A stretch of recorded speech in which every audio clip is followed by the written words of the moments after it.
2 in Kansas City in the 5th inning. Red Sox lead the Twins 3-2 in Minnesota in the 5th. The Brewers lead the Cubs 4-3 in Milwaukee in the 5th inning. White Sox ahead of the Phillies 4-2 in Chicago in the 6th inning. Cardinals 2, Marlins nothing in St. Louis in the 6th inning. Nationals and the Astros in Houston are scoreless in the 5th.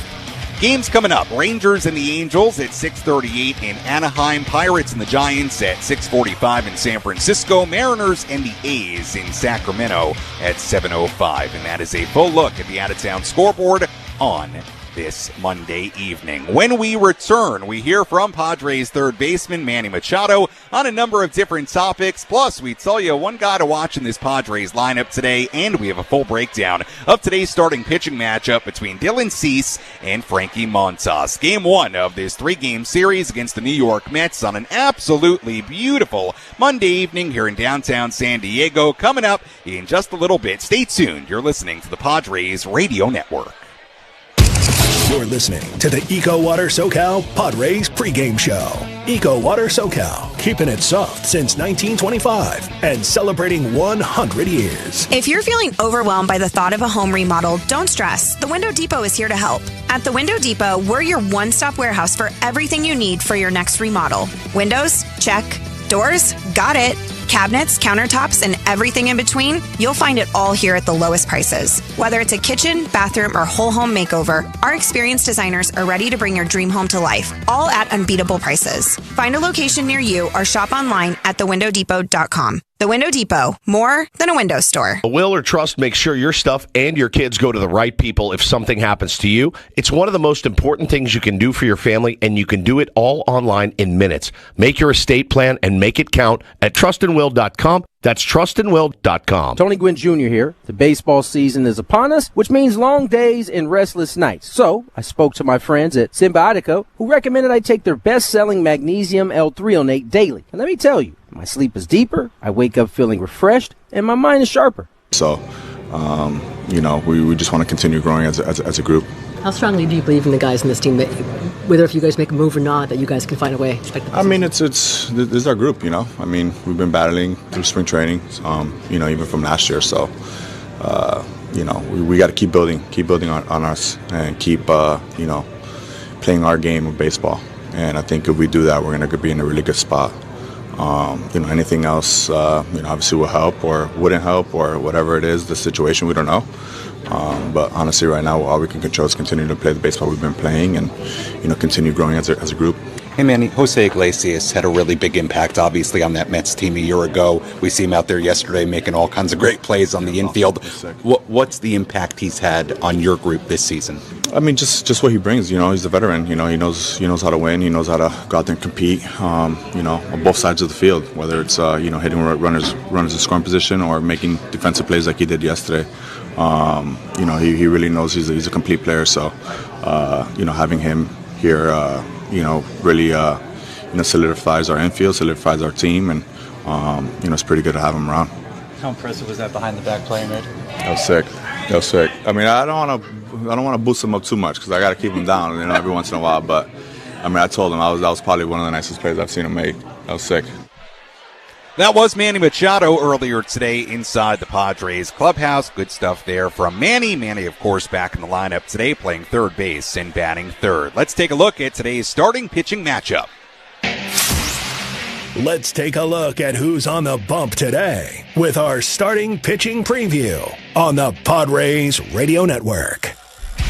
On the mound for the Mets today, right-hander Frankie Montas, 32 years old. He signed with the Mets in the offseason. Didn't debut with them until late June after dealing with a high-grade lat strain going back to spring training. 2025 so far, 5 starts, a 4.62 ERA, 25 innings and a third, 27 hits, 23 strikeouts, 6 walks. Last week against the Angels, he went 5 2/3 innings, 2 earned runs given up on 8 hits. He faced the Padres last season as a member of the Cincinnati Reds. He went 6 innings, 4 earned runs given up on 9 hits. He has not pitched at Petco Park since 2018 when he was a member of the Oakland A's. Meanwhile, Dylan Cease on the mound for the Padres today. The 29-year-old in the midst of, as we know, an up-and-down campaign. He's 3-10, a 4.59 ERA, 21 starts, 113 2/3 innings, 144 strikeouts, 42 walks. His last start in in Miami, solid. 5 innings, 2 earned runs given up on 4 hits and 1 home run allowed. Speaking of the home run, that's been an issue lately for Dylan Cease. He's allowed 8 home runs in his last 5 starts. To give you an idea of how kind of weird that is, he only allowed 8 home runs combined in his first 16 starts of the year. So the home runs have been a real issue for Dylan Cease as of late. He faced the Mets last August here in San Diego. 6 innings and a third, 9 hits, 3 runs, 2 earned given up. The other start he made against them last year was in New York, and it was one of his worst of the season. Went just 3 2/3 innings, gave up 7 earned runs on 7 hits in June of last year. Francisco Lindor and Pete Alonso took Cease deep in that game, so keep an eye on those matchups today. Lindor batting second for the Mets, and Alonso is batting cleanup. And that's a look at our starting pitching matchup today. On the mound for the Mets, right-hander Frankie Montas, and on the mound for the Padres, right-hander Dylan Cease. As always, thank you for listening to the EcoWater SoCal Padres pregame show. EcoWater SoCal, keeping it soft since 1925. Your water should be perfect. Well, the Padres went 5-5 on their 10-game road trip. The Mets come in red hot. They've won 7 in a row. The trade deadline looming. The final series before the deadline coming up on Thursday. What's in store here today at Petco Park and for the next 3 days before that deadline? Well, we're going to find out beginning in just a little while. When we come back, we send things out to Jesse Agler and Tony Quinn Jr. They have the full starting lineups, first pitch, and all the play-by-play. I'll talk to you on our post-game coverage. You're listening to your home for San Diego Padres baseball, 97.3 The Fan, and the Padres Radio Network. Enjoy the game, Padres fans.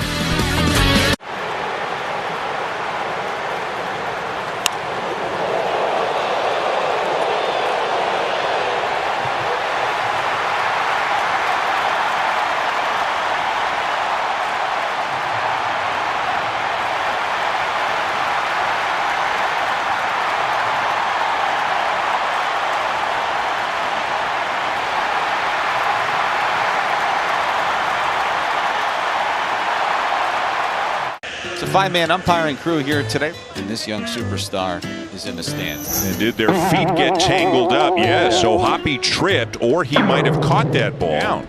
There's a fastball, and there's a flying bat. It's a high car. And that ball is off the ladder. It's actually off the ladder. You never see that. Haggerty is on with an infield hit. A little tumble behind the mound. Hat fell off. That was awesome. I mean, you just don't see that.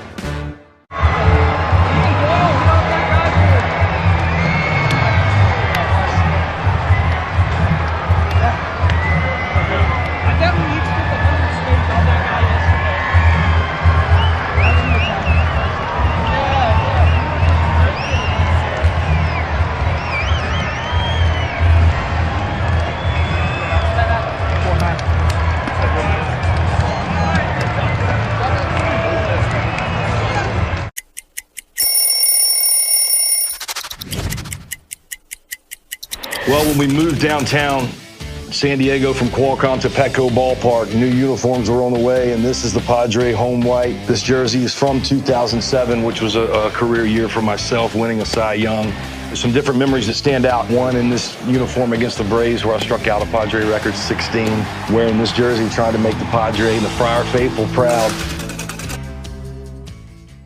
I can't imagine transitioning from loving baseball cards. SoCal, Hamul Casino Resort, Sinley Food, Frozen Ropes, Baseball and Softball Training Facilities, Palomar Health, Smile Spirits, Genesis Home Improvements, North County Transit District, Baja Rick's Cantina, Dixie Line Lumber and Home Centers, David P. Shapiro, Criminal Defense Attorneys, Valvoline Instant Oil Change, Window Depot, Pine Solomon Personal Injury Lawyers, Anthony's Fish Grotto La Mesa, Lineage Watch Company, Timber Tech, Culligan Water of San Diego, KMG Psychiatry, El Centro Motors Ford, Valley View Casino and Hotel, Bill Howe Plumbing, Heating and Air, Jensen Meat Company, Fraser Farms Market, Trust and Will, Bada Fulkerson Law Group, San Diego County Toyota Dealers Association, Bulkhead Energy Drinks, Kaiser Permanente, and by the grilling store at Hillcrest Ace Hardware. Now, let's take you up to the broadcast booth. Ground ball to Machado. He hits third, that's one. Goes to second in time. On to first. A triple play! Here's Jesse Agler and Tony Gwynn Jr. Petco Park, downtown San Diego, and home sweet home as the Padres are back from a 10-game road trip that opened to the second half. A 5-5 road trip that concluded with a 9-2 victory over the St. Louis Cardinals on a warm Sunday afternoon yesterday at Busch Stadium. Here tonight, the Padres and Mets get together for the first time in 2025. Game 1 of a 3-game series as the Mets come in with a season-high 7-game winning streak. Hi again, everybody. Alongside Tony Gwynn Jr. and our producer-engineer Dave Marcus, I'm Jesse Agler. So very glad to have you with us. And Tony, maybe going into that road trip, 5-5 wasn't the idea, but coming out of the road trip, 5-5 kind of felt okay. Yeah, I mean, listen, the way they finished the road trip was certainly encouraging. They had some help. I mean, the Dodgers didn't play well in that 10-game stretch there, and the Padres actually were able to pick up some ground there to stay about 4 games behind the Dodgers as they come home for this Mets series. And so, yeah, it's not ideal to go 5-5, but given the circumstances and everything around it, you'll take it as you come home to play a very, very hot New York Mets team. Yeah, and a very, very big series. Final 3 games before the trade deadline. Padres are off on Thursday, the day of the deadline. They send Dylan Cease to the mound here this evening. And Dylan, will say it once again, trying to get himself on track. He is. And you know, it seemed like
the beauty of this jersey is the feel, the texture, the thin, the stitching is heavy, so you kind of feel that jersey that was very heavy. Check it out, the last name and the number, they have a little glitter on them, so they kind of stack up. It just feels right.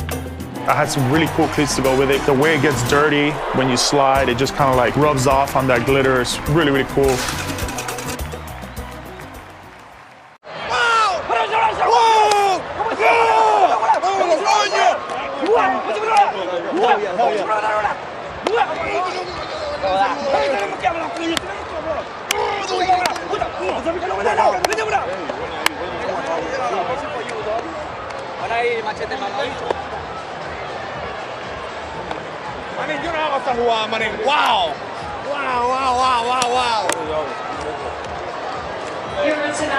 Ultimate game day hangout is right across from Petco Park. Far corner on 10th and J. We're talking insane scratch-made pizza, next-level cocktails, and the kind of vibe that keeps the party rolling. And check this. Unbeatable game day specials that hit hard. $4 beers, $6 wells, and $6 house wines. 2 hours before the game, during, and 2 hours after. Whether you're pre-gaming, celebrating a win, or just hungry for greatness, Far Corner is where it's at. Hey players, things are about to get real.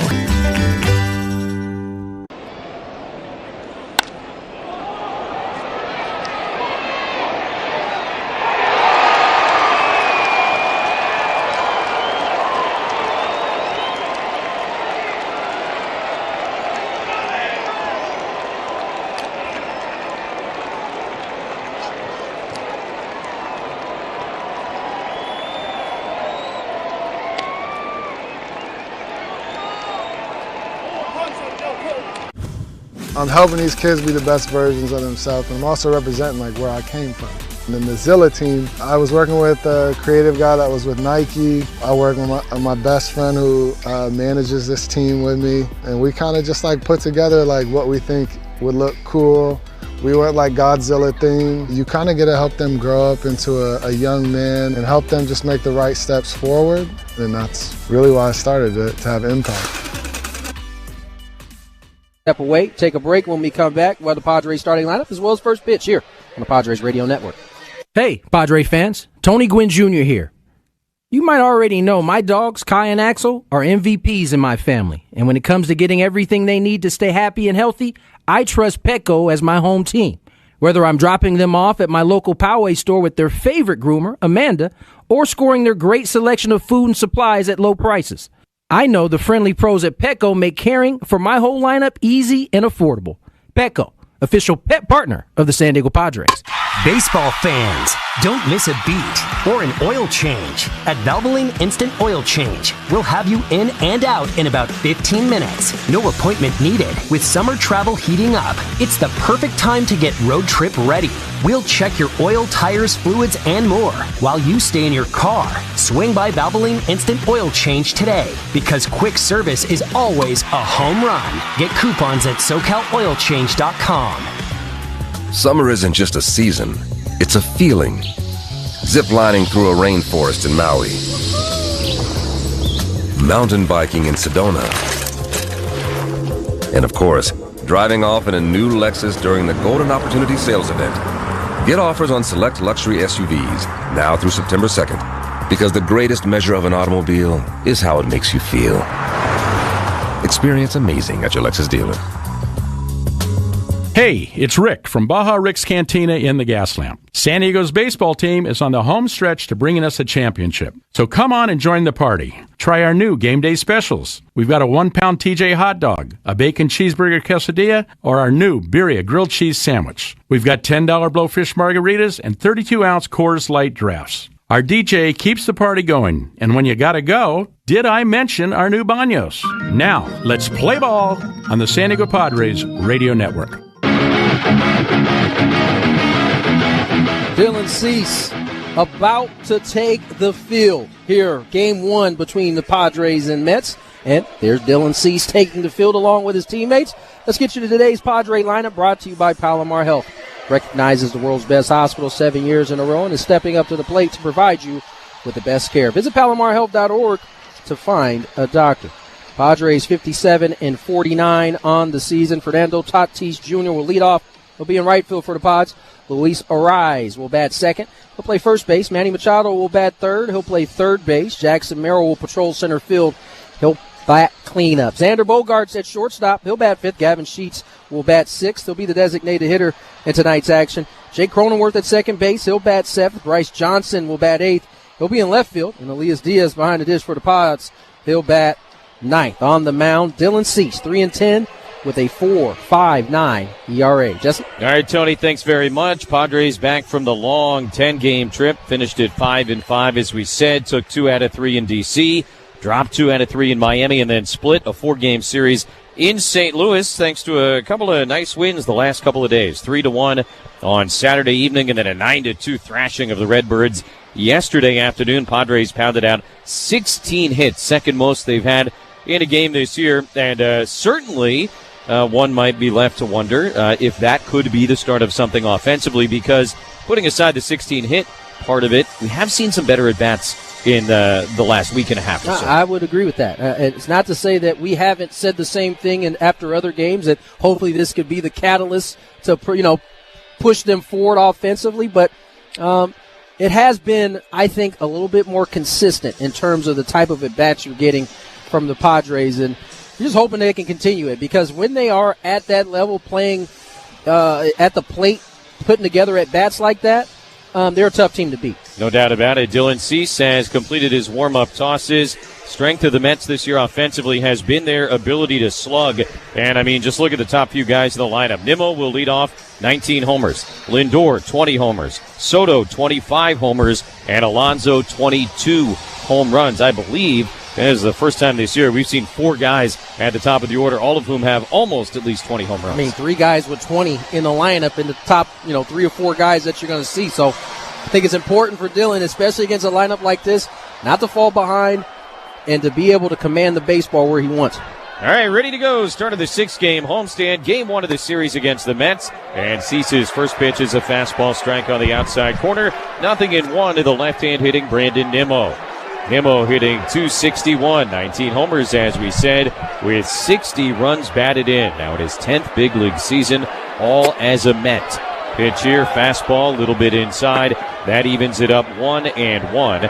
And Nimmo with those 19 home runs closing in on what could be, likely will be, a 3rd straight 20-homer season. A ball and a strike. Cease delivers, and Nimmo takes down and in. 2 balls and a strike. Nimmo had an RBI double in the 9th inning last night in San Francisco to help them ice it. That would be big in a 2-run game because Edwin Diaz had a very adventurous bottom of the 9th inning, though the Mets were able to close it out, and as we said, their 7th consecutive win, tying a season high.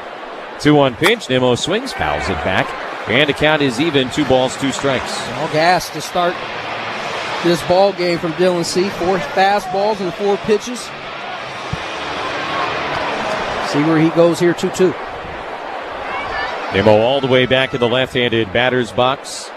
And now Cease out of the windup will deal the 2-2 pitch. Swung on and missed, strike 3. More gas and more success for Dylan. 1 away here in the top of the 1st inning. Some high fuzz to finish off Nimmo. Fastball, top of the zone, running away from him, and Nimmo can't catch up. Game time temperature, how nice is this? 68 degrees, brought to you by Lineage Watch Company, San Diego's very own watch brand and the official timepiece of the Padres radio network. Order yours today at lineagewatchco.com. That's lineagewatchco.com. Lindor, batting left-handed, takes 99 outside. 1 ball and no strikes. Lindor, of course, one of the most dangerous hitters in baseball. He had a nasty, nasty slump that he has since pulled out of. The worst offer of his career. 1-0 pitch, and Lindor takes to the top of the zone, but called a ball 2-0. He had an 0 for 31. And then Dave Marcus put him on the who's not list. Always the remedy. And since then, 6 for 18 with a homer and a double. 2-0 to Lindor. Cease delivers, and a foul ball straight back. Count is now 2-1. Those are the counts that Dylan wants to avoid, especially to this portion of the lineup. Fell behind 2-0. Had to come with a fastball that caught a lot of plate. Lindor fouls it straight back, moves the count to 2-1. 8 pitches so far for Cease, all heaters. Here's the 2-1. Lindor takes, and on the outside corner, that's a backup slider. First breaking ball tonight, and a called strike, 2-2. A couple of guys who have some familiarity from their days in the American League Central, Lindor in Cleveland, and Cease as a White Sox. Here's the 2-2 pitch. Lindor takes way high, ball 3. That was another slider, but it did not slud. And the count is full. Lindor 4 out of 12 against Dylan in his career. 3 of the 4 hits have been home runs. 1 out, nobody on, just underway, top of the 1st inning. Here's the 3-2 pitch. Lindor takes on the outside corner, top of the zone, strike 3 called. Back-to-back Ks for Dylan Cease to begin his night. It's a tough pitch for a left-handed hitter. You see that slider spin, and you're expecting it to do something that you never know coming out of the hand of Dylan Cease what this slider's going to do. It backs up, catches the outside corner, the top of the zone for his second punchy of the inning. As was the case last May when the Yankees came here, Juan Soto is booed roundly. First at bat as a Met at Petco Park, and he takes a fastball that appeared to be high for a strike. 0-1. Soto immediately opening up the dialogue with the home plate umpire, Emil Jimenez. Soto signed a mega deal with the Mets this offseason. Here's the 0-1 pitch. He takes, and a good, sharp curveball drops in for a strike. It's 0-2, and Soto will use his timeout. Juan hitting .252. He leads the Mets 25 homers, 62 runs batted in. More walks, as you might expect, than anybody in baseball. 84 of them already. Cease, though, has him 0-2. Soto in that familiar setup in the left-handed batter's box. Dylan will wind and fire. And a curveball a little bit low, maybe outside. 1 ball, 2 strikes. He has tried to frame it at the bottom of the zone, didn't get the call. Now Dylan will rock and fire. The 1-2 to Soto. Swung on and missed. Strike 3. Backup slider again. And Dylan C. strikes out this side. 1-2-3 in the top of the first inning. Nothing doing for the Mets. Padres coming up against Frankie Montas on the Padres Radio Network. Now that baseball season is in full swing, get ready for Major League winning when you join the most generous players club in Southern California at Valley View Casino and Hotel. Join and receive over $200 in free instant offers to enjoy at San Diego's favorite casino.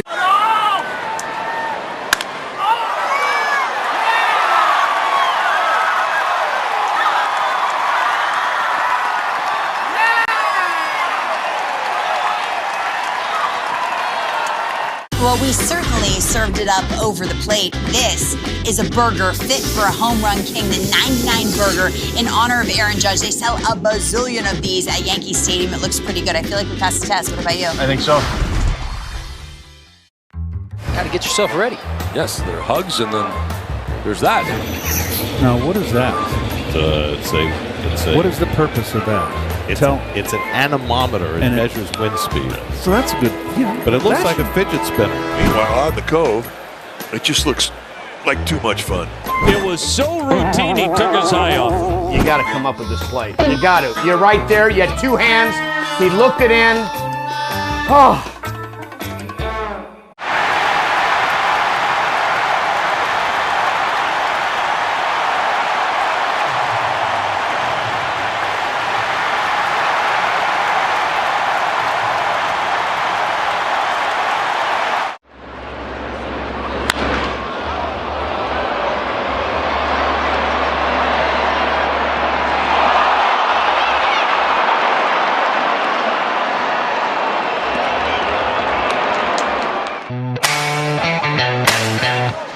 Padre fans, we know what makes a great team. That's why I choose the friendly pros at Petco as my home team for my pets' food, pet care, grooming, and more. Petco, official pet partner of the San Diego Padres.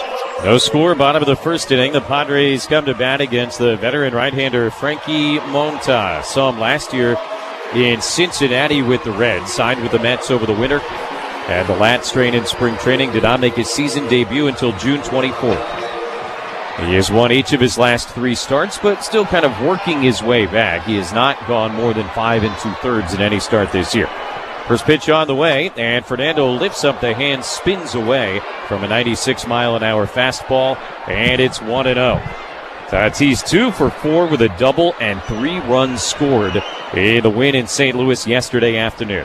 Had himself a lovely time at Busch Stadium. Here's the 1-0 from Montas, and Fernando with a big swing fouls it away right side, 1-1.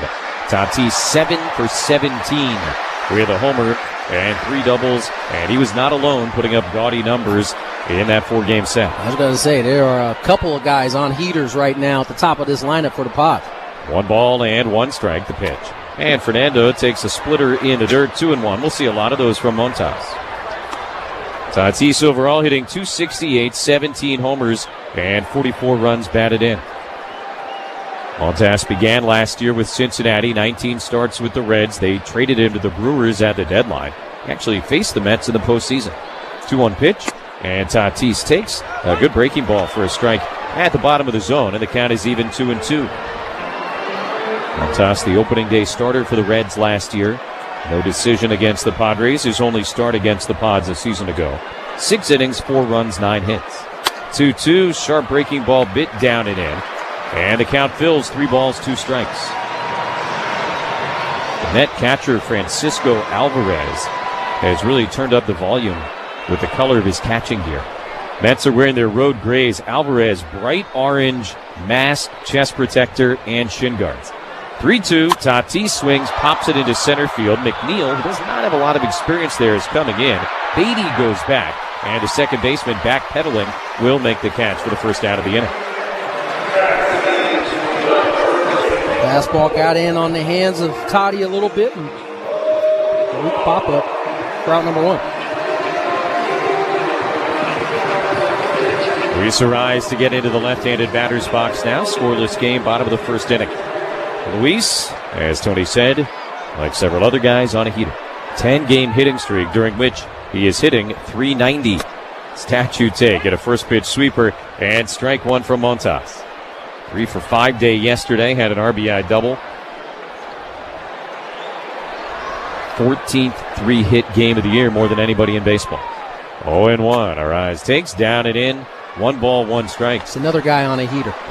I mean, really, the first 3 guys in this lineup are swinging the bat as well as anybody right now, and Padres are certainly hoping that could be the thing that catapults this offense. Ball and a strike, the pitch, and Rise takes outside. 2-1. Yeah, I mean, Luis is hitting .291 now. For most normal hitters, that's great, and you wouldn't ever even think to critique it.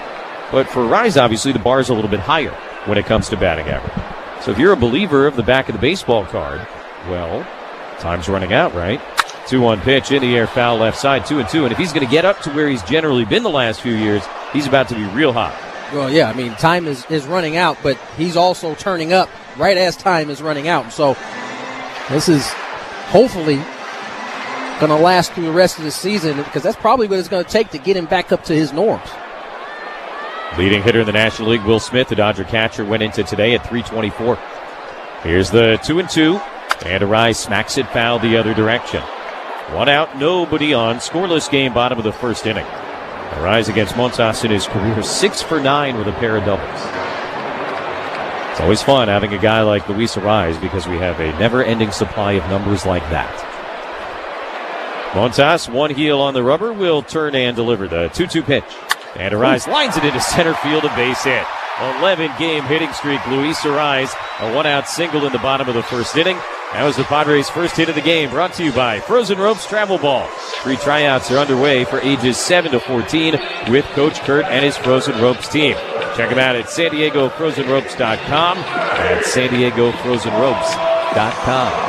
Just a pure stroke. There probably isn't anyone better in this game when it comes to being able to barrel up the baseball on whatever pitch, on whatever count than Luis Arise. So he's at first, 1 out for Manny Machado. First pitch from Montas out of the stretch is at the knees and a strike. Mentioned Will Smith, the leading hitter in the National League. Manny Machado is now number 2. Hitting an even .300 to go with his 19 homers and 66 runs batted in. He has had a brilliant season. A 1 pitch, Machado checks his swing but takes a strike. And now the count, no balls, 2 strikes. Got to .300 with a 4 for 5 day yesterday. Couple of doubles, and he went 11 for 17 in St. Louis. And that's why this guy is so special.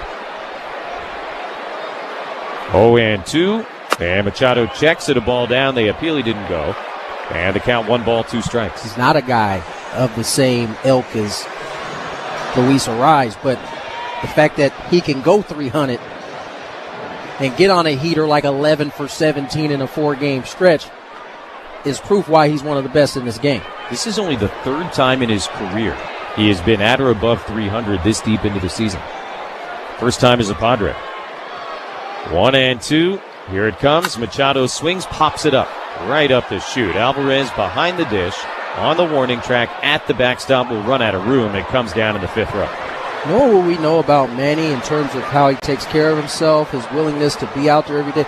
He could be one of these guys, and I wouldn't be surprised at all, that keeps getting better in terms of a hitter as he ages. He may not have the physical tools that he will have right now, but as he gets older, he just seems like he's getting better at the art of hitting. I mean, what we saw, especially the first few weeks of the season, it was like he was putting us all on notice. The batting average is going to be up this year. And here it is.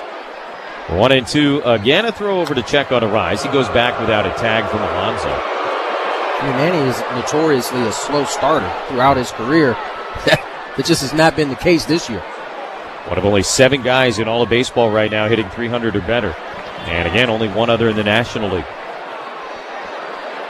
1-2. Arise started and stopped. And Machado grounds it towards third. That's a foul ball. Tim Leeper once again showing off the bare hand abilities. Count stays 1-2 as Manny has entered battle mode here against Frankie Montas. You got to go back to 2018 for the last time Machado was at .300 this late in the season. The only other time he did it was 2016. So that goes to your point about aging like a fine wine. Arise at first, 1 out, no score, bottom 1. Another 1-2. Manny takes. That's in the dirt. 2 balls, 2 strikes. I'll pause 10 seconds for station identification on the Padres Radio Network. KWFN-FM and KWFN HD1 San Diego. Hey, this is Mike Schill. You're listening to Padres Baseball on Padres Radio Network. An Odyssey sports station. Rise at first, 1 out, no score, bottom of the first inning here at Petco. 2-2 to Manny Machado. This will be the 7th pitch of the at-bat, and he grounds it to shortstop. Lindor, big friendly hop, flips to Beatty 1, on to first in time, and a double play to end the inning. No runs, a hit. After that, nobody left. After an inning in San Diego, no score against the Mets on the Padres Radio Network. Palomar Health leads the league in pay.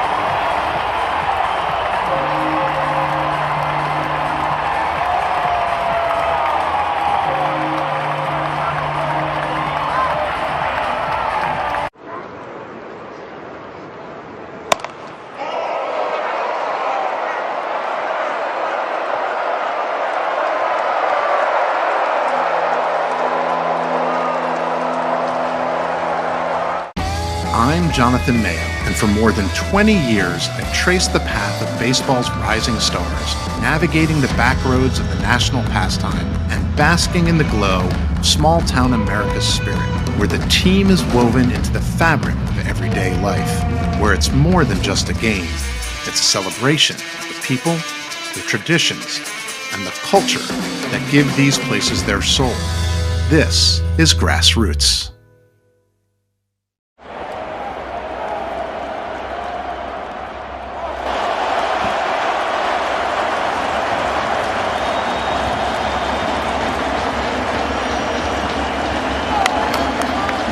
Day you bought it. To find out more, click sdhondadealers.com or search your local Honda dealer today.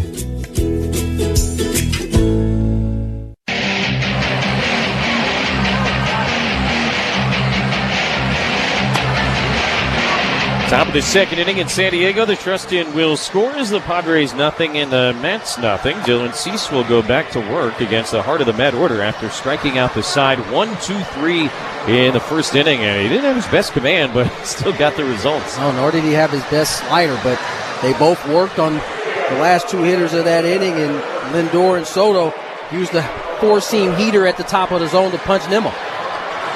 So the old polar bear will get in. Pete Alonso was a free agent at the end of last season. It looked like he was not going to return to New York. Takes a first pitch sweeper for a strike. 0-1, and then he hit one of the most dramatic postseason home runs we've ever seen against the Brewers. One of the great at-bats we've ever seen. Top 2 at-bats all last season, for sure. 0-1 hit hard on a line to deep right center. Merrill tracking it down into the gap. He gets there to make the catch.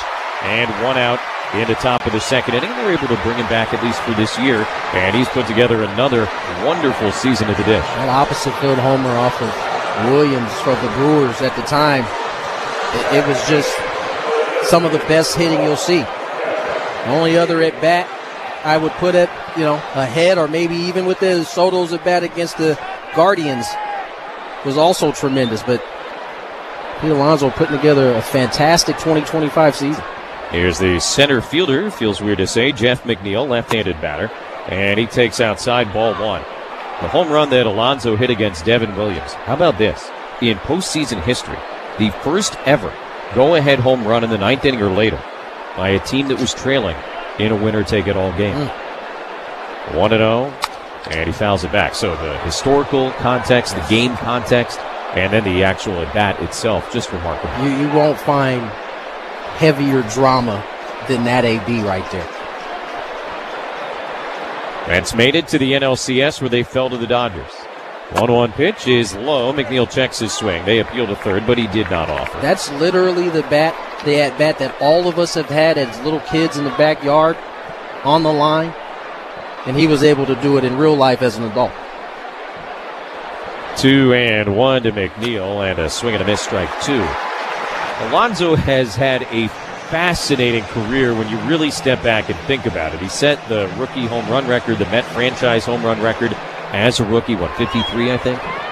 And it always felt like something was about to go wrong with Pete Alonso, which is so unfair.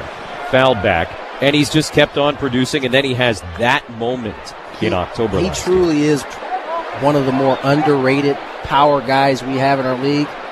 And it's for those reasons that you just mentioned. It always felt like something was going to go wrong, but he's always on the right side of things, it seems like. Fouled back again. Still 2-2 on McNeil, putting together a characteristically tough at bat here. Yeah, I don't know if there's anybody else like him in today's game.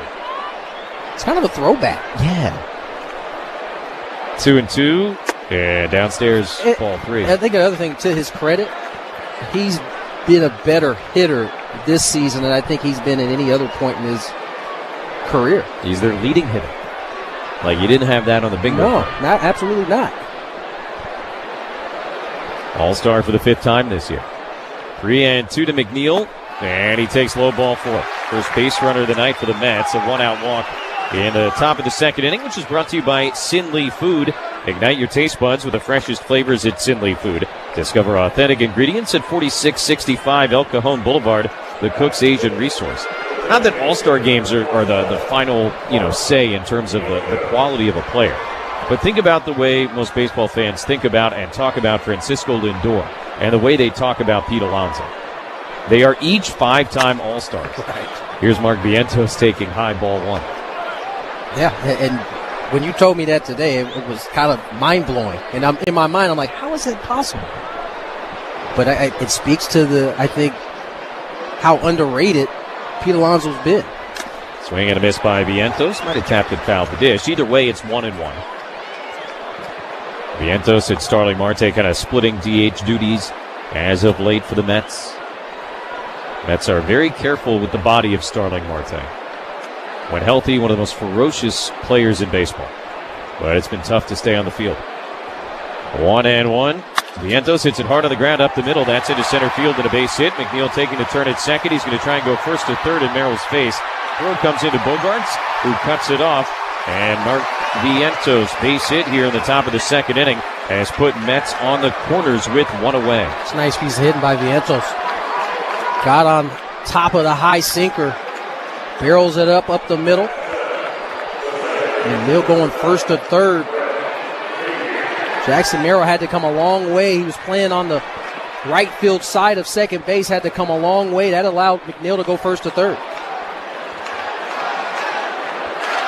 Brett Beatty, the left-handed hitting second baseman, stands in as the Mets are threatening for the first time tonight, and their fans are making some noise to go with that threat. Pitches a curveball low, 1-0. Typical battle between Mets fans and Padres fans when they're in town. They start cheering, the Padres fans start drowning out the noise, or at least trying to. 1-0 to Beatty, who has reached safely in 9 straight games, and he swings and misses. And a back foot breaking ball, 1-1. Beatty playing against the Padres for only the 2nd time in his career. He had 1 series of work against them back in 2023. Had kind of a start and stop beginning to his major league career here. Hitting .235 in 84 games, 11 homers, 33 runs batted in. 12th overall pick back in 2019 at a high school in Austin, Texas. First and third, 1 away, top of the 2nd inning. A ball and a strike to Beatty. Cease will deliver, and that's in the air on a line to left field. Johnson backing up. He makes the catch. McNeil will tag and score from third base. A sac fly for Brett Beatty, and a 1-0 lead for the Mets here in the 2nd. Nice AB from Beatty there. Got the slider up, just kind of shortened up, put the barrel on it, able to hit it plenty deep enough to bring McNeil in, and the Mets lead 1-0. So runner on first 2 outs, it'll be Francisco Alvarez, who also has had something of an up-and-down year. Sent to AAA at the end of June, he was hitting .236 and then put up some big numbers at Syracuse. Right-handed batter, And the first pitch from Cease is a little bit high. 1 ball and no strikes. 5 games back now in the major leagues for Alvarez. 6 for 17, a homer, 2 doubles, and a triple. Whatever they fed him in Syracuse, I guess, worked out. Ball outside, 2-0. A series like that have you feeling quite sexy. Bring out the orange equipment. Padres trying to pour cold water on that here this series. He's hit in all 5 games since coming back from the minor leagues. Alvarez missed most of April, had the hamate surgery. And as we said, about a month in AAA. Hit 11 homers in 21 games. Runner on first, 2 outs, and the 2-0. Alvarez takes outside, ball 3. Dylan Cease's most recent start prior to tonight was on Wednesday afternoon in Miami. And it was definitely another up and down one. There were times when he looked like himself, other times when he did not. 3-0. Alvarez takes high, ball 4. Second walk of the inning allowed by Cease, and now with 2 out, there are 2 men aboard for the number 9 hitter, Ronnie Mauricio, who had a huge night last night in their win over the Giants. First walk of this inning came around the score already. So here comes Ruben Niebla to have a conversation with Dylan Cease.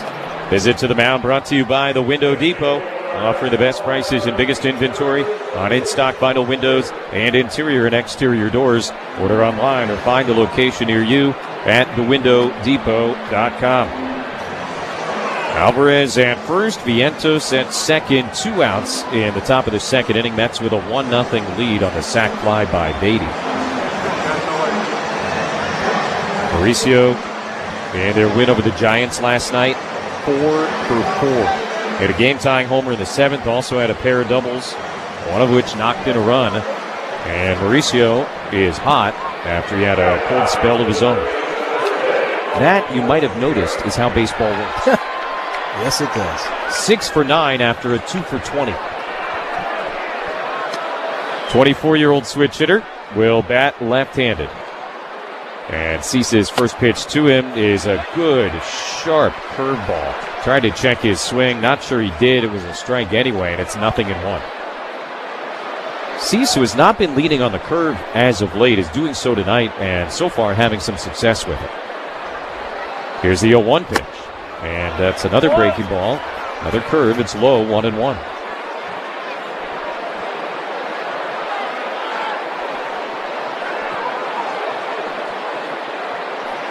Let's have Alvarez at first, Vientos at second, 2 outs and a 1-0 lead.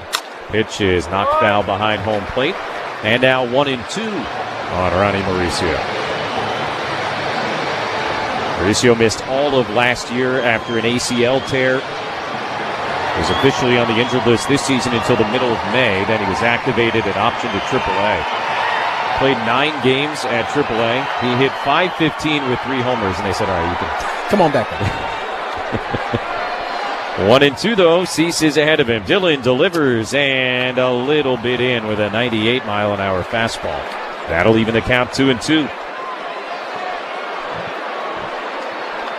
An absolutely glorious evening here downtown. That's with a 1-0 lead, 2 on and 2 out. 2 balls and 2 strikes to the number 9 hitter Mauricio. Dillon delivers and a swing and a miss. Perfect time for his 4th strikeout of the night as the Mets strand 2 here in the top of the second inning, but they also get a run. And after 1.5, it's the Mets 1, the Padres 0. And now here's what's happening at Valley View Casino and Hotel. Now that baseball season is in full swing, get ready for Major League winning when you join the most generous players club in Southern California at Valley View Casino and Hotel. Join and receive.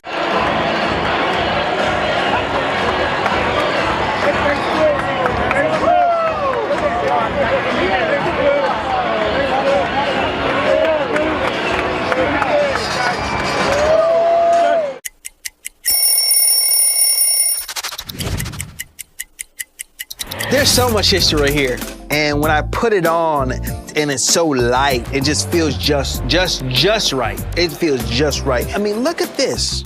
It got the city on it. When I was 7 years old, my uncle takes me where? To Shea Stadium. Darryl Strawberry, hits a home run, and I become a fan for life.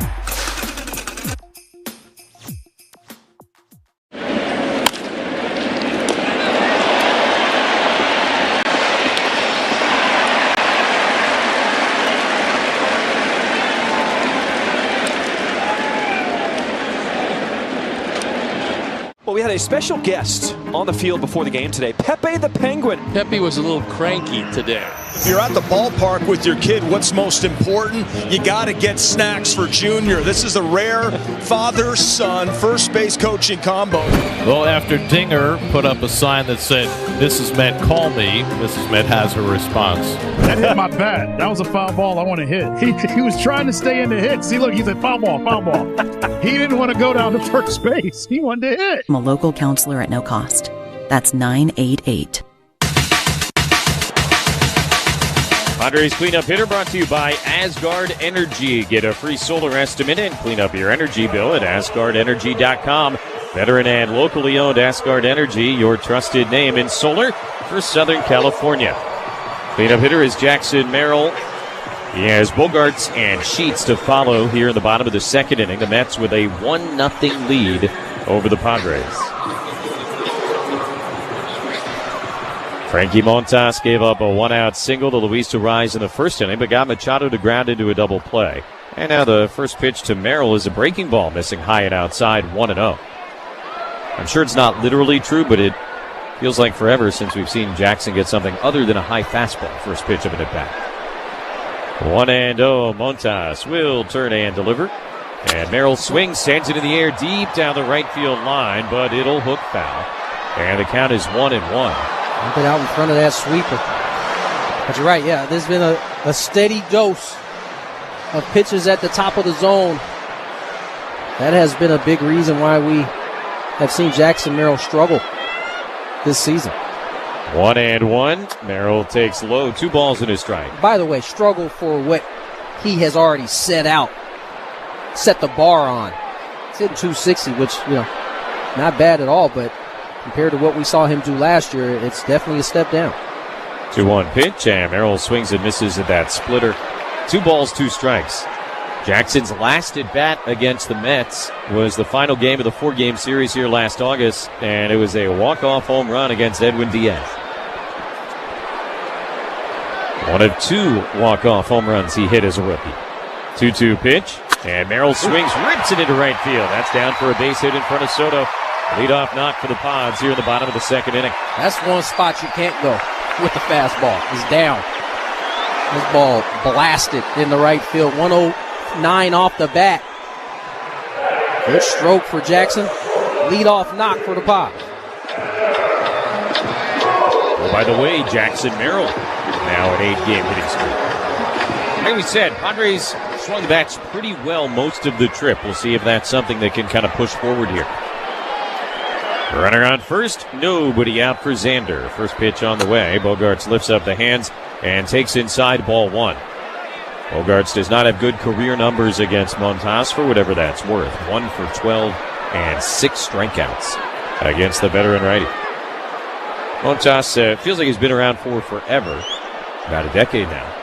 Here's the 1-0, and Bogarts takes a strike at the knees on the inside edge, 1-1. Debuted briefly with the White Sox in 2015. And then Oakland 2017 to 2022. They sent him to the Yankees. Parts of 2 seasons there. Split last year between Cincinnati and Milwaukee. And now a Met. For the first, Merrill back with the head first down. To your point about the offense, the Padres scored 7 runs or more 4 different times on that road trip. It's been a while since they've been able to reach that mark that consistently in a 10-game span. Tell you what, if you score 7 or more runs 40% of the time, you're going to be just fine. Yeah, for sure. So hopefully that's a sign of this offense coming to life. Ball low, and now 2-1. Padres down 1-0 in the bottom of the second inning. They've got Jackson Merrill at first, nobody out. Montas looking into Alvarez. Now he twisted around to check on Merrill and comes set at the belt. There goes Jackson. The pitch is grounded to shortstop. Stayed out of a double play. Lindor only plays to first. And the throw there is in time to get Bogarts 1 down. Merrill standing at second. And there's no doubt Had Jackson not been on the move, that's a double play ball. Not sure if it was a hit and run or not, but Jackson had such a tremendous jump there. Bogey ends up putting it in play. They stay out of the double play. They'll bring up Gavin Sheets with a runner on second. I almost wonder if they had caught the Mets by surprise that he was even trying to steal a base there. It has been over a month since he's attempted a steal. First pitch to Gavin Sheets is up, but called a strike. 0-1. It was the one that got him on the head with Ketel Marte in the middle of June. That was the last time he attempted a stolen base. So Jackson at second. No steal, but on the move. And 0-1 to Sheets, who had a tough road trip. Pitch is in the dirt. Kicks away from Alvarez, but not far enough for advance. And now even 1-1. Let's talk a little bit about baseball players as human beings. Gavin Sheets was on the paternity list the final game before the All-Star break. Baby girl was born, I think, that night, Sunday night. Got about 2.5 days to hang out with the baby, most of which were in the hospital. Pitch is a strike, 1-2. And then he had to go on a 10-game road trip. Perhaps, just perhaps, we shouldn't be surprised it was a tough road trip for Gavin Sheets. For sure. That is the human element of the game that we don't often think about. Got to hold baby in his arms again last night. 1-2 pitch, and the dirt, 2 balls, 2 strikes. First child, too.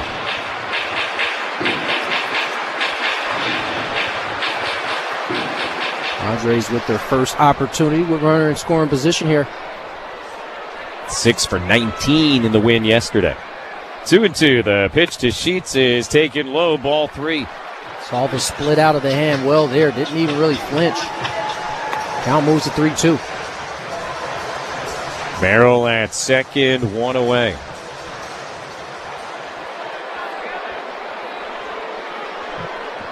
Padres down by 1 here in the second inning. 3-2 to Sheets. The pitch is swung on and missed. Strike 3. Good slider. And the first strikeout of the night for Montas. 2 down. Stat of the day brought to you by Culligan Water of San Diego, providing advanced water treatment solutions, including softeners, filters, and bottled water, ensuring cleaner, safer, and great tasting water for homes and businesses since 1936. Stat of the day involves the Mets' record against teams that are above 500. They are 29-18, best winning percentage of any team in baseball. Bottom of the second is brought to you by Symbiotica, the official wellness partner of the San Diego Padres. Take charge of your health with premium supplements. Visit Symbiotica.com. Cronenworth the batter, Merrill at second, and 2 outs. 1-0 Mets in the second inning. First pitch coming, and Jake takes down and in, ball 1.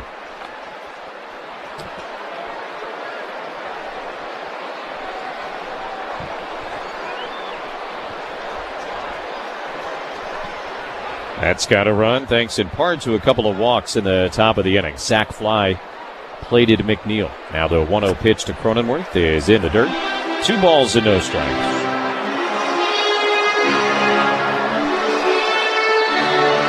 Talk about how good the Met record is against winning teams, and so you kind of wonder to yourself, well, what does that mean they've done against teams that are below 500? And that's always kind of a weird thing, right? He's so good against winning teams and not as good against teams that have losing records. 2-0 pitch is low, and now 3-0 to Cronenworth. So 29-18 against winning teams, 33-26, much closer to 500 against losing teams. And when you're talking about the National League East, in which they've got, a game-and-a-half lead over the Phillies, probably ruse some of those losses to the lesser teams. 3-0 pitch, Cronenworth takes all the way, and it's low, ball 4. First walk of the night by Montas, immediately following the first strikeout of the night, a 4-pitch pass to Jake Cronenworth. And now for the second time tonight, we're going to have the pitching coach go out to visit. We saw Ruben Niebla in the top of the inning, and now the Met pitching coach Jeremy Hefner is out to chat in the bottom of the inning. Visit to the mound brought to you by the Window Depot, offering the best prices and biggest inventory on in-stock vinyl windows and interior and exterior doors. Order online or find a location near you at thewindow.depot.com. None of those pitches really all that close. So Jeremy Hefner heads out to have a conversation, and with this portion of the lineup coming up, at the very least, Bryce Johnson wants to get Elias Diaz to the plate in this inning. Love to have the top of the lineup kick off the third inning, should they not be able to come through here in the second.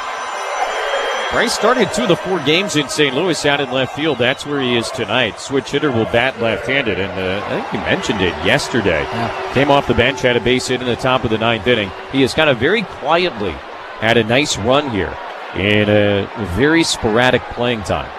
But he is seeing that playing time tick up.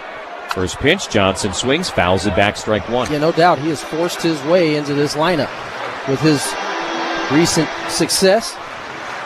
Padres certainly welcome it. Have struggled down at the bottom of the lineup. Just trying to find some production. Cronenworth at first, Merrill at second, 2 down, 0-1 the pitch. And Johnson takes, sweeper for a strike, and behind, 0-2. Now look, it's still only 36 total at-bats for Bryce Johnson, so you can't read too far into it, but hey, you keep being productive, you'll keep getting opportunities. Yeah, no need to read into it. Right now, it's working for the Padres, and they need it. Here's the 0-2, and Johnson takes in the dirt. That one bounced in front of the plate. Alvarez dropped to his knees, used that bright orange chest protector, and now a ball and 2 strikes. I mean, listen, we're at the point in the year, you don't necessarily need it sustained. You just need guys to perform when they have the opportunity. And that's what Bryce Johnson has done here in his recent stretch. Runners lead at first and second. Now the 1-2 pitch in the dirt again, and it's 2-2. Boy, Montas, too, something of a curiosity. A year ago, with both the Reds and the Brewers, and so far in his handful of starts with the Mets, has really struggled against the bottom of the lineup. Certainly, the Padres seemingly seeing that split well. They've been laying off of it for the most part. 2-2 to Johnson. A long look at Merrill. Now the pitch, and Bryce swings, bounces it towards short. Charged by Lindor. Tough play. Backhand throw to first. Not in time. Bryce Johnson with the good wheels adds to that hit total. An infield single. And now the Padres have the bases loaded for the number 9 hitter, Elias Diaz. Bryce does his job. He brings the number 9 hitter to the plate here. Worst case scenario, the Padres will have the leadoff guys starting the third. Lindor, I think, thought about barehanding this, but it might have been hit just a hair too hard for him to go for it. He ends up gloving it. That ends up being the difference in Bryce Johnson laying out that infield single. So Diaz will stand in with the sacks full, hitting 195, 5 homers, and 17 runs batted in. Johnson, Cronenworth, and Merrill the runners. First pitch on the way. And Diaz takes a fastball for a strike. Top of the zone, 0-1.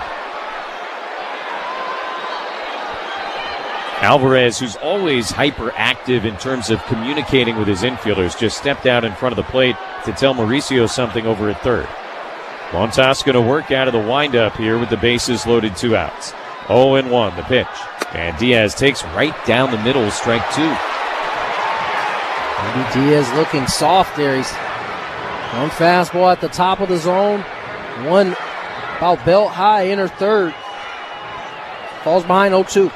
You mentioned the Padres getting a good look at the splitter. He's bounced a few of them. Might eliminate that pitch to start this AB. 0-2, swing and a miss, another fastball. And he just blew him away. So a couple of strikeouts for Montas here in the second inning. No runs, 2 hits, and the Padres leave them loaded. Head of the third, Mets 1, Pods nothing. On the Padres Radio Network. Remember when...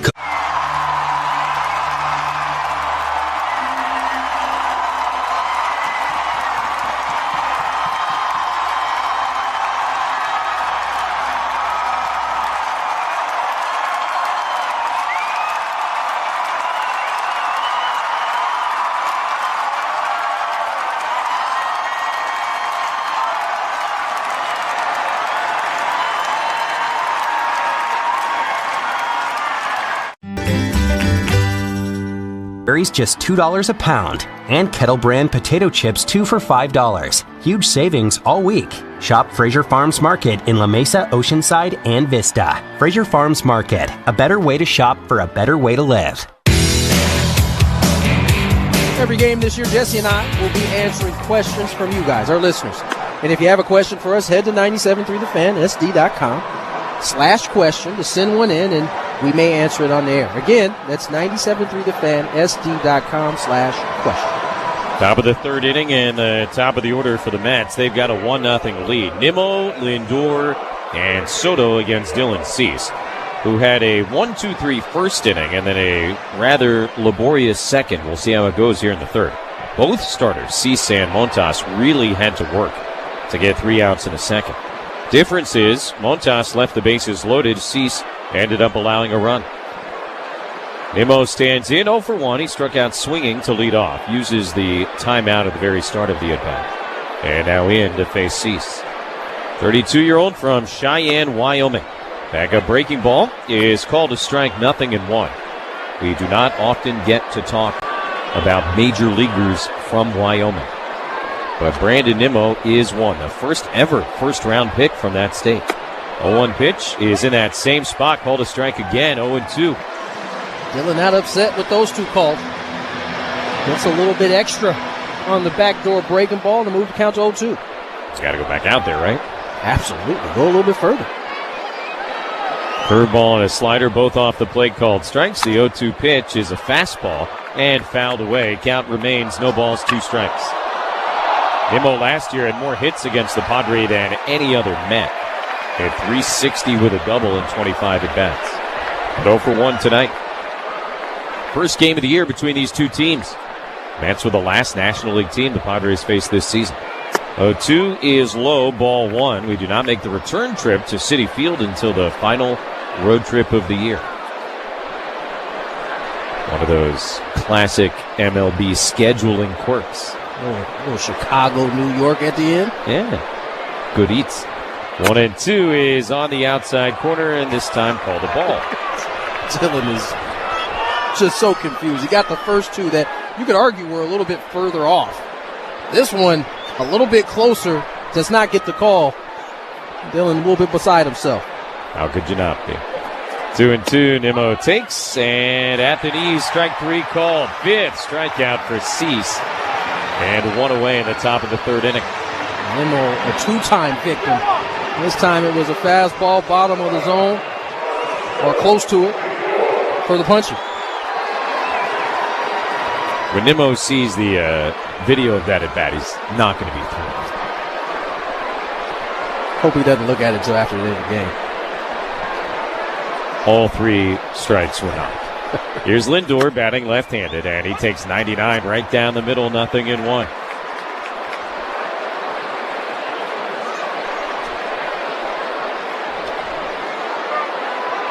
Lindor now uses the timeout.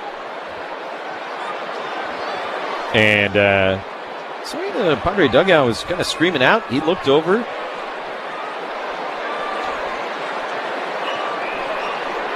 Pitch coming. And at the top of the zone, that's a curveball, strike 0-2. I'll tell you what, the Mets are handling the zone right now. Pretty good stride. That kind of thing generally has an expiration date. 0-2 bounce off of Cease. It kicks out to foul ground third base. Dylan's holding the back of his head. Lindor going to try for second. Machado's throw a little bit wide of the bag. Cronenworth's tag is not in time, and now everybody coming out very quickly to check on Cease. Padre athletic trainers were coming out onto the field before Lindor even slid into second base. It'll go as a double for Lindor, but everybody's attention is on Dylan, who is telling everybody there he's okay, but he was clearly holding the back of his head after that batted ball struck him. I wonder if the Padres might take a look at the double as Lindor slid into second. He kind of overslid the bag, and Cronenworth put the tag, and it certainly looked like Bogaerts was indicating to the dugout they should take a look. Cease on his feet. Right now the concern is Dylan Cease. But that's about as fast as you'll ever see the athletic trainers out of the dugout. I mean, the play was still going on, and they were running out to check on Cease. It's a hard ground ball off his head. He was in position to field it, but it was like right over him. So the glove He really couldn't see as the ball got to him because his momentum had kind of turned him away. Ball ricochets off his head and heads all the way near the New York Mets dugout. Cease is going to try to get a couple warm-up tosses in, see how he feels. Yeah, Bogarts just handed him his glove. He's trying to wave everybody off. And the catcher, Diaz, going to jog back behind home plate. They'll have him make a couple of pitches there. Under the watchful eye of Mike Schild and Ruben Niebla and Mark Rogo and Ben Fraser, the athletic trainers. That's 100 off the noggin, by the way. Literally. He tried to throw one warm-up pitch and get everybody out of there. That didn't work. We'll have to throw another one. He throws his second, tries to get the staff off the field again, and they're not having it. He's going to throw some more. He was not happy with being told he needed to throw a third pitch. Keeps shaking his head, telling everybody he's okay.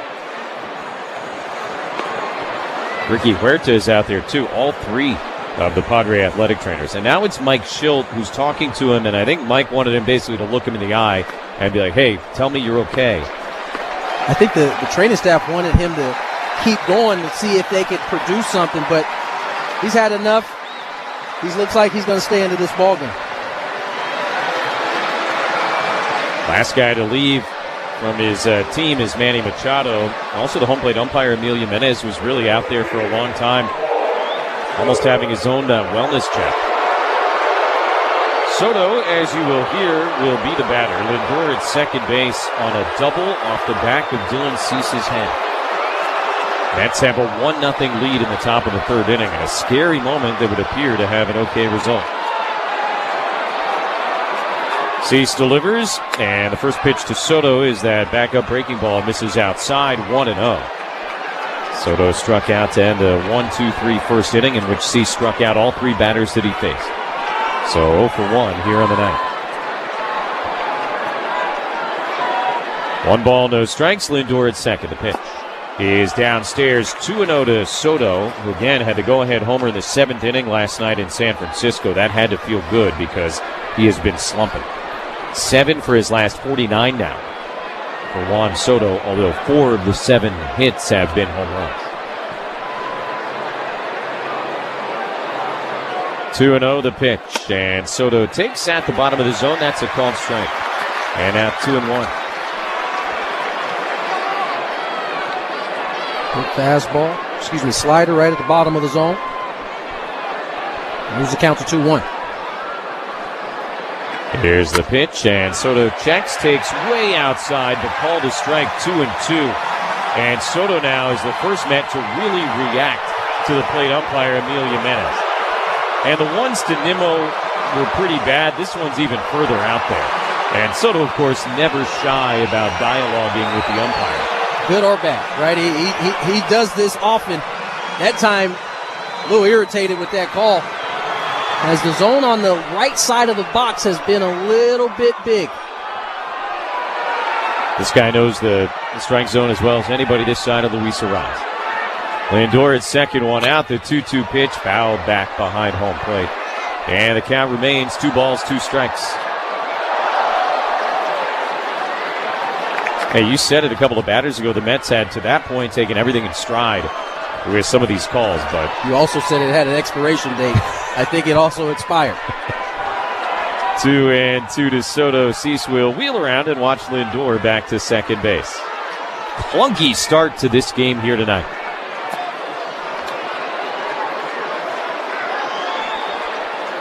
Cease comes set and ready. 55th pitch of the game already for Dylan. And Soto takes inside, 3 balls, 2 strikes. I don't believe we've seen any shuffles yet tonight. No.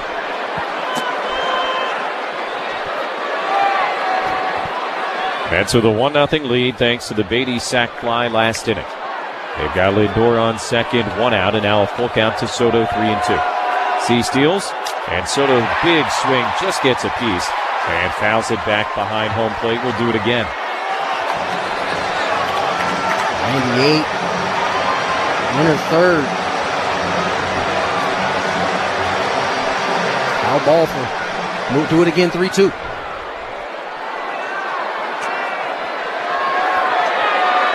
Cease delivers, and a curveball is on the outside corner. Strike 3 call. That one looked good. Soto is all over Jimenez. Now Carlos Mendoza runs out to keep his star in the game. Mendoza going to give an earful to Jimenez. And now both base coaches are getting Soto out of there. And Mendoza's been ejected. He is giving Emil Jimenez the finger gestures, showing just how far outside those pitches were. And again, the last one to Soto looked like a strike. But the first one to Soto did not. None of them to Nimmo did. So this is something of a buildup, obviously, for the Met manager. For the first, I don't know, however long in this dialogue, Emil Jimenez did not look him in the face at one point. And Carlos Mendoza was there, going to stay there until he got the eye contact he was looking for. And he's still there explaining his case. I tell you what, if Mendoza doesn't come out and get ejected, Juan Soto was certainly headed for an early shower. This is kind of the job of a manager when he senses one of his best players is about to get ejected, because he wasn't very far off from getting ejected. Doug Eddings is the crew chief and the second base umpire tonight. He just sort of walked Mendoza away from home plate and over towards the third base dugout. So Mendoza's night is done in the top of the third inning. And now Mike Schilt is out talking to Emil Jimenez, the home plate umpire. John Gibbons takes over as the Met bench coach. Can't wait to ask Mike what that conversation was about. The timing is certainly odd. John Gibbons looks like he'll take over for the Mets. You think Schilt went out there and was like, hey, just so you know, we think you're doing a great job. That would be an all-time player move right there. I think more likely than that, he wanted to make sure Dylan Cease was going to be given an opportunity to make a warm-up pitch, which he just did. So 2 outs, Lindor at second, and Pete Alonso coming up. A little bit of everything in what's only a 1-0 game. First pitch coming, and Alonso takes the curveball, strike nothing and one. Still more work to be done, but that's a big punch for Dylan Cease there. Now he'll face Pete Alonso with 2 outs. Alonso lined to Merrill in right center his first time. Lindor dancing at second. He's got a huge lead. And now Cease will wheel around and check him back. This series with the Mets is presented by the 988 Lifeline, providing free local mental health and substance use support. Text or call 988 to get support. Alonso swings and misses. And now 0-2.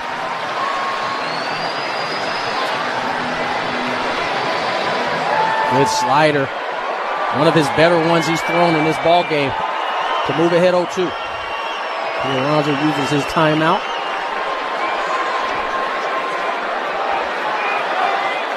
Lindor at second, 2 away. 0-2 to Alonso. Mets with a 1-0 lead and a swing and a miss, strike 3. Came right back with that slider, and now 7 strikeouts for Cease, who leaves Lindor at second. Middle of the third inning, it's the Mets 1 and the Padres 0. And now here's what's happening at Valley View Casino and Hotel. Now that baseball season is in full swing, get ready for Major League winning when you join the most generous players club in Southern California.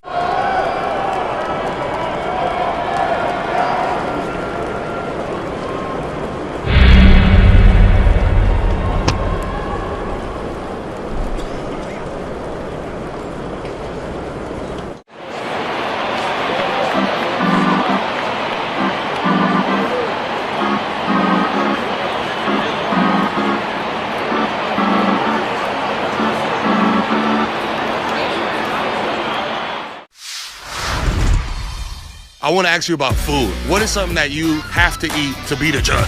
Oh, Aaron Judge! Send him to Monument Park now! We got some good chefs in New York. They've been cooking up some nice chopped cheeses, and that kind of, it gets you, I don't know if I should tell the kids that they should be eating chopped cheese before a game. Before the game, Probably steak. That's usually what I go to. I like a steak, no vegetables. No vegetables? No vegetables. Is it straight protein? Yeah.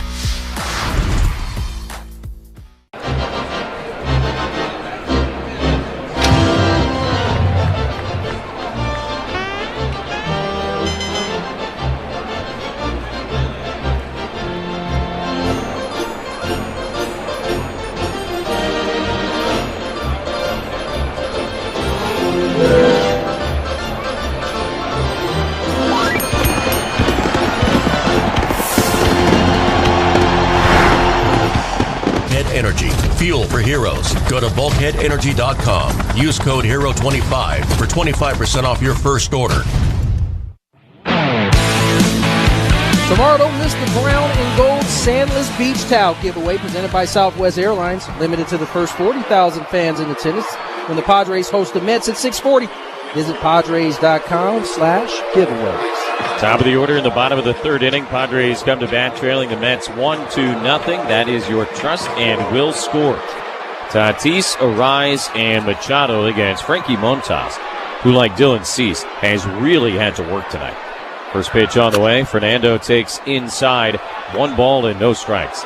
Neither pitcher has been particularly sharp, but along the way, Dylan has struck out 7 Mets in 3 innings. And Montas, thanks to a double play ball, avoided some traffic in the first. 1-0 pitch, hit hard on the ground at third, backhanded by Mauricio. Nice play. Long throw is in time, and 1 down. Smooth operator over there at third. That was silky. Backhand, no real hurry to him. Fires a strike to retire Fernando Tatis Jr. Yeah, we've seen a lot of younger guys in particular with someone like Fernando running. They're going to really rush that thing, and Mauricio did not. We call him 6'3", 166. I don't know why. It looks like 6'8" to me over there. Arise takes inside, ball 1. Luis singled back in the first inning. That extended the hitting streak to 11 games. Now 7 for 10 in his career against Frankie Montas. 1-0 pitch is right down the middle and a called strike, 1-1. There aren't very many people in your career, if any, that you'll be hitting 700 against. That's where Luis Arise is right now.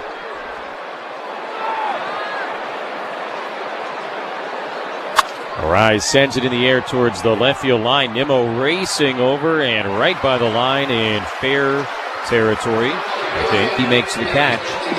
2 down. I said I think because Doug Eddings, the third base umpire, was looking right at it and made no signal whatsoever. Didn't say out, didn't say fair, didn't say foul. Just kind of watched and then turned around like he was sitting in the bleachers there. Who needs a signal? What else is he supposed to do, right? Expend that energy.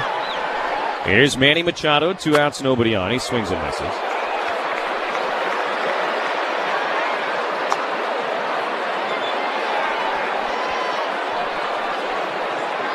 Who's hot, who's not? Brought to you by the Grilling Store at Hillcrest Ace Hardware, the official grilling store of the Padres Radio Network. For all your grilling needs, visit them on University Avenue or at thegrillingsstoresd.com. Pitch inside, hit him on the hand. And Machado shaking that left hand up and down, is taking a sort of circular route towards first base. Gets a pat on the shoulder from Alvarez, and he will toss the bat down as Mike Schilt and Ricky Huerta come out to check on it. Slider or something spinning there that caught him right on the bottom of the hand.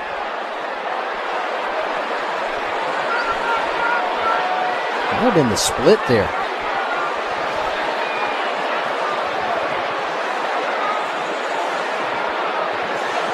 While he is checked on, we'll let you know that George Springer, the Blue Jays, is hot. 19 for his last 44. Although he was victim of an ugly hit by pitch tonight, had to come out. J.P. Crawford not hot for the Mariners. 4 for his last 43.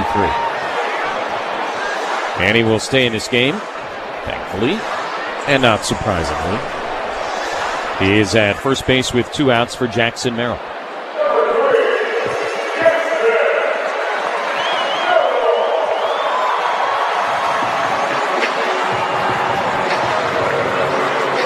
It's weird to say neither pitcher has been good in a game that's only 1-0 in the third inning, but both guys have managed a lot of traffic very well. Machado takes off, pitch high. Alvarez throw, Lindor's tag, and the ball squirts behind him. So Manny Machado steals another base, 9th of the year in 11 tries. And the Padres now have the time run in scoring position with 2 outs in the third inning. Manny recognizing his team down 1.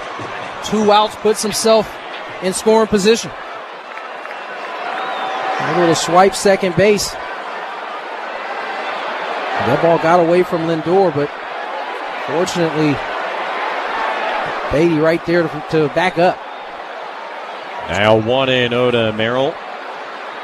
And Jackson sends it foul the other way, 1-1. I wonder if Lindor gloves it. They've got Manny there. Alvarez got a great arm.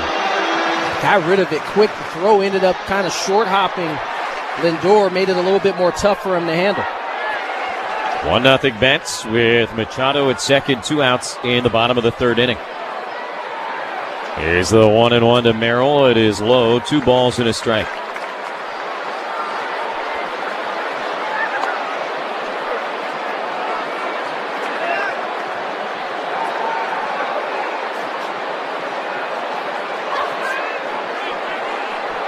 Padres now out hitting the Mets 3-2, but looking for their first run or runs of the evening. 2-1 pitch is low, 3 balls and a strike to Merrill. Padres have really seen that split well. Haven't had too many offers out of the zone. This count moves to 3-1. Jackson knocked in 2 of the 9 Padre runs in yesterday's game. Montas steals the 3-1 pitch, is low, ball 4. So a hit batter, now a walk, all with 2 outs here in the bottom of the third inning. And a couple of guys aboard for Xander Bogaerts. And that bat there from Jackson laid off some splits, a slider and a sweeper to draw the walk.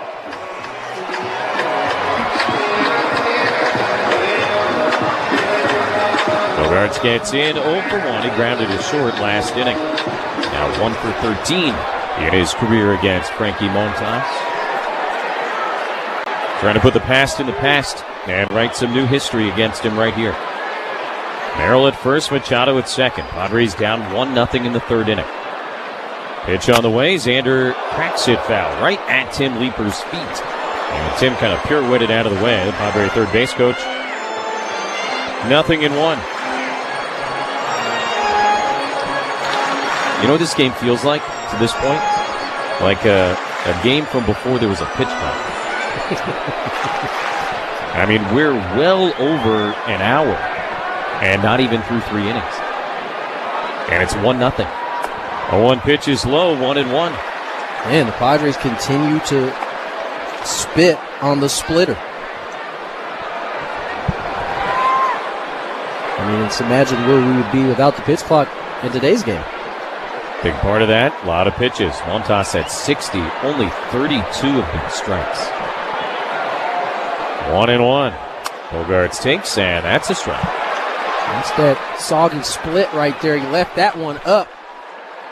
Kind of surprised Xander, considering all of them have pretty much been in the dirt. Count moves to 1-2.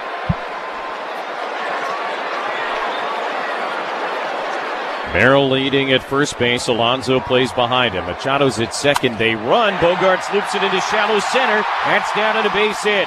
Manny will score. Merrill going to be held as the throw comes in from McNeil. And Xander Bogaerts ties the game. It's 1-1. About a little 2-out magic for Xander this time around. Sinker gets in on him, but he just stays through the baseball. Soft liner in the center, and with the runners on the move, Padres tie this game up at 1 apiece on the RBI single from Xander Bogaerts. Here comes the Lumber, brought to you by Dixie Line Lumber and Home Centers. Fix it, build it, enjoy it. So the Padres finally make Montas pay. And they cash in the hit by pitch. Now an opportunity for some more. First and third, 2 down. Gavin Sheets looming large, literally in the left-handed batter's box. For the first, Bogaerts goes back in, standing up. Remember, Xander this year, 16 out of 17 stealing bases. And with Merrill at third base, would not be surprised at all if Xander were to take off here. Alonso's looking into the Met dugout. He wants a little bit of guidance of where they want him. Bogart's not running, and Sheets rips it foul on a line into the protective netting beyond the Padre dugout. That's strike one. Take you back to that second inning. Bryce Johnson finding his way on the base pass, forces Diaz up, who ended up striking it out on 3 pitches, but that set up the top of the lineup. The Padres able to scratch out a run so far. That's exactly right. Bogart's runs, pitch swung on and popped up the left field line. That'll fade foul into the seats and come down in the 5th row. So Sheets behind 0-2, and Bogarts will have to head back to first base. I think Gavin saw that split up, which is where you want to see it. It ended up floating off the plate, but I think that was why he took the 0-1 pass on it. That split is good hitting when it's left up in the zone.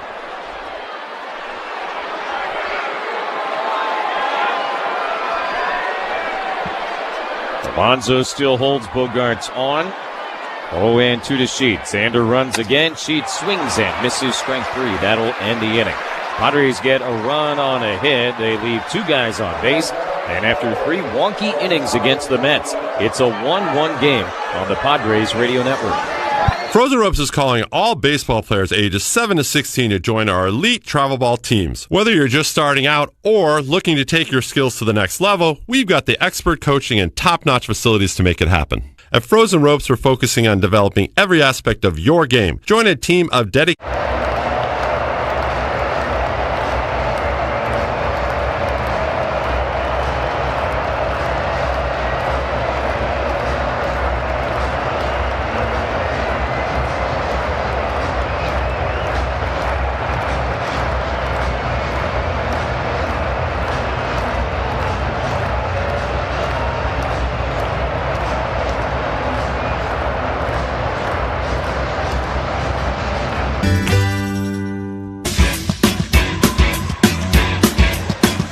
The 4th brought to you by Genesis Home Improvement, San Diego's trusted painting, roofing, and window company. McNeil, Vientos, and Beatty, 5, 6, and 7 for the Mets, coming up against Dylan Cease, who is just kind of trying to navigate his way through this one so far. Padre rotation has been a big topic of discussion, but Michael King threw a sim game earlier this afternoon here at Petco. Came out of it feeling good through 3 simulated innings, about 40 pitches. And he said, what's next? Well, hopefully just getting that pitch count up a little bit, but King certainly appears to be on the road to return, and that's something to smile about. Brought to you by Smile Spirits. Real vodka cocktails, not a boring seltzer. Available at smilespirits.com, keg and bottle. Or, as McNeil fouls one away, you can swing by Baja Rigs before the game and enjoy Smile Spirits leading up to first pitch. Smile Spirits making San Diego smile. McNeil walked and scored the only Met run. That was back in the 2nd inning. 0-1 pitch is way high, and the count is even at a ball and a strike. The thing that was fun about the Michael King sim game was it felt like you had half the Lake Elsinore Storm here. And there was a full infield and a full outfield. 1-1 is fouled back. I had never seen that before in a simulated game. No, they wanted to make it as real as possible for Michael King. So they had a defense out there. He also got to torture some 8-ball hitters a little bit. 1-2 to McNeil, the left-handed batter, and outside, 2-2. Now, of course, some of those young hitters get an opportunity to see what a big league pitcher looks like. So it's good for everybody. Usually the simulated game, the emphasis is on simulated. 2-2 is high. This one felt almost, looking at it, like something of the game. They tried to. They tried to make it as real as possible. He'd come off, he'd sit down, there'd be no action on the field while they simulated the time of rest he'd have in between innings. He'd go back out. And by all accounts, it looked like it went pretty well. So Michael King, hopefully, at some point sooner rather than later, will be back in this rotation. 3-2, McNeil check swing grounder foul at third, and we'll pause 10 seconds for station identification on the Padres Radio Network. KWFN and KWFN HD1 San Diego. What's up? This is Jeremiah Estrada. You're listening to Padres Baseball on the Padres Radio Network. And Odyssey Sports Station. 3-2 to Jeff McNeil, and a foul ball straight back. We do it again. With Tony Gwynn Jr. and our producer-engineer Dave Marcus, I'm Jesse Agler. Padres and Mets tied at 1 here in the top of the 4th inning. Dylan Cease closing in already on 70 pitches. Here's another 3-2, and McNeil takes high ball 4. So an 8-pitch walk to begin the 4th inning. That's the second time McNeil has walked tonight. The third walk issued by Cease to go with his 7 strikeouts. And the leadoff man is aboard for Mark Vientos. He last walked McNeil in the second inning. He would come around to score the only run for the Mets. So let's see if Dylan can kind of recenter himself, get back to finding the zone. Vientos singled his first time. He's got a 7-game hitting streak now. And he hits it foul right side out of play, 0-1.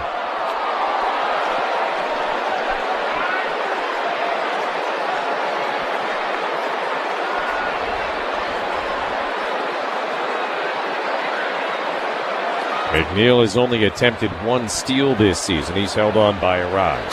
0-1, swing and a miss. Pumped a fastball right past Vientos, and the count is now 0-2.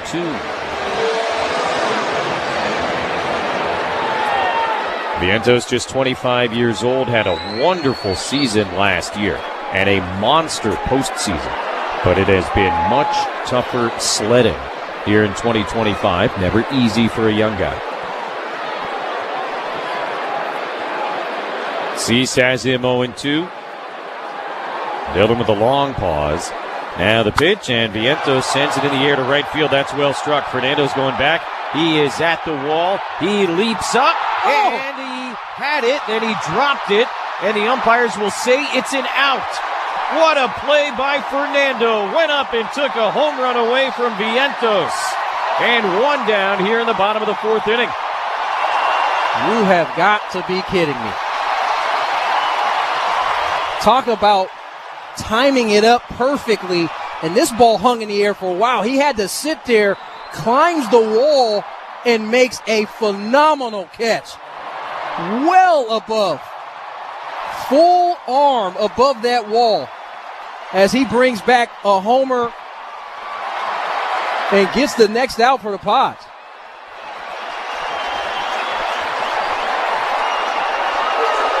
Would have been a 2-run homer for Vientos. Instead, it's out number 1 as McNeil had to scamper back to first base.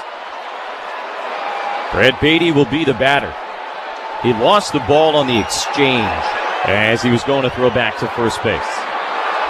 Beatty, a left-handed hitter. He takes high ball 1. Goodness gracious. Wow. Yeah, even Toddy got to clap it up for himself on that one. Tapping the platinum label, yeah. He's reminding everyone, this is what I do. Swing and a miss at a ball in the dirt, 1-1 to Beatty. It was unbelievable because TV just had a shot of Fernando standing there in right field, and he was tapping the platinum label on his glove as if he knew he was on camera. He's got that 6th sense. By the way, there's no way for him to know he's on camera, by the way. 1-1. Beatty takes outside, 2 balls in a strike. I just can't explain how difficult that particular. He didn't have a running start. He had to plant there because he got to the wall so early. And just having to sit there, get his timing right, just a terrific play, man. Now the 2-1 is way high, ball 3. There's some command issues here for Dylan in the 4th. Walked 2 guys in a second. He's already walked McNeil here this inning. And now 3-1 on Beatty, who drove in the only Met run with a sac fly back in the 2nd inning. 75 pitches now for Dylan Cease with 1 out of the 4th. That's right. This has been a pre-pitch clock type game. 3-1. And Beatty takes on the outside corner for strike 2. You know what it is? It's 2 pitchers, neither of whom is having a good night, but both of whom are incredibly talented. Yeah. So they're putting themselves in all kinds of danger. And at least to this point, they have been able to kind of wiggle out of most of it. 3-2. McNeil runs. The pitch swung on and missed. The throw to second is airmailed into center field. McNeil didn't realize it, though. Still doesn't realize it. And he stays planted at second base. Great job by Bogey. Bogey he didn't even jump for the throw because it was that high. He just kept the tag down. And as he's keeping the tag down, he's talking to the umpire. Almost to kind of allude that he has the ball. McNeil could do nothing but stay there and stare at the umpire. Great deke by Bogarts to keep him right there at second base. McNeil still looks confused. So Alvarez, the batter, with McNeil at second, 2 away. A stolen base and a strikeout. 1-1 game somehow. And a pitch high, 1-0.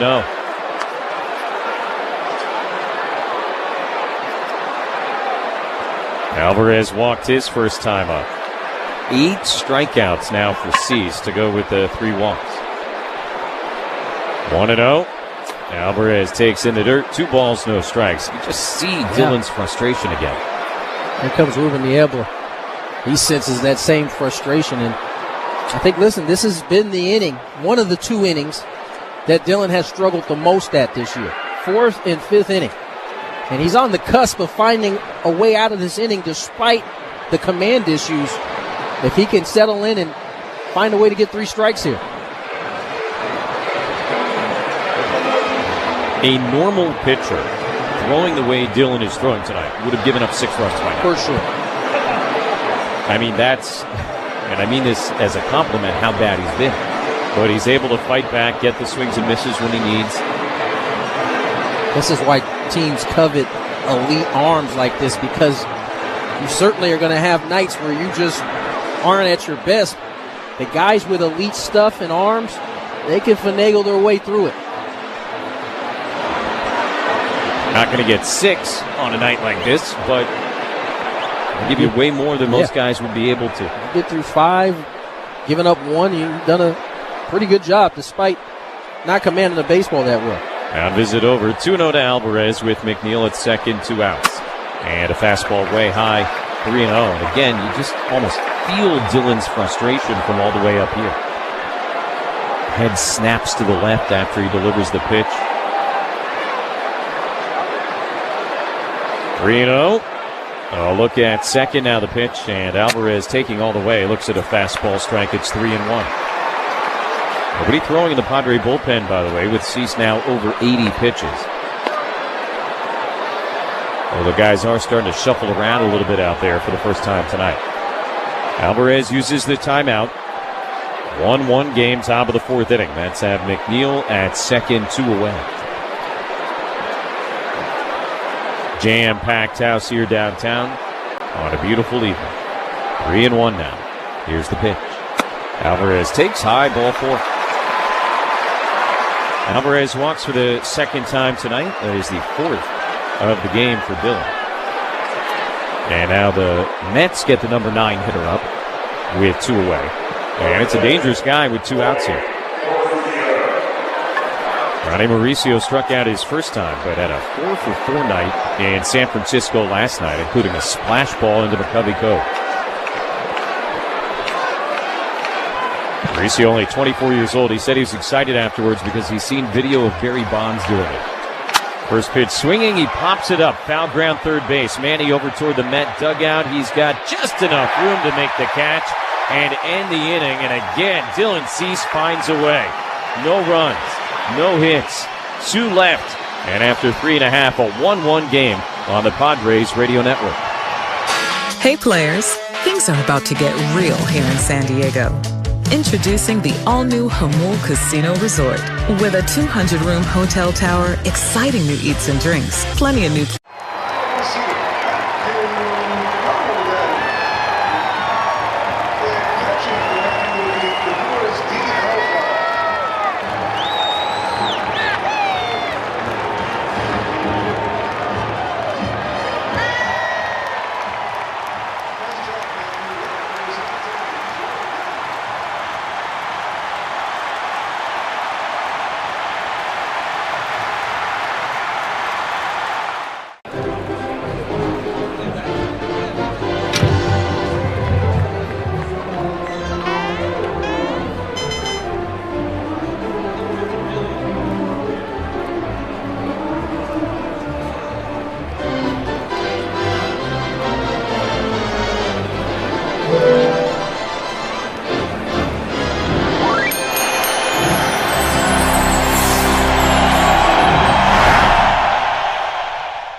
PSPS.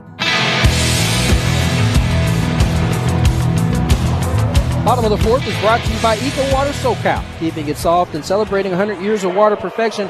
Visit EcoWaterSoCal.com. Your water should be perfect.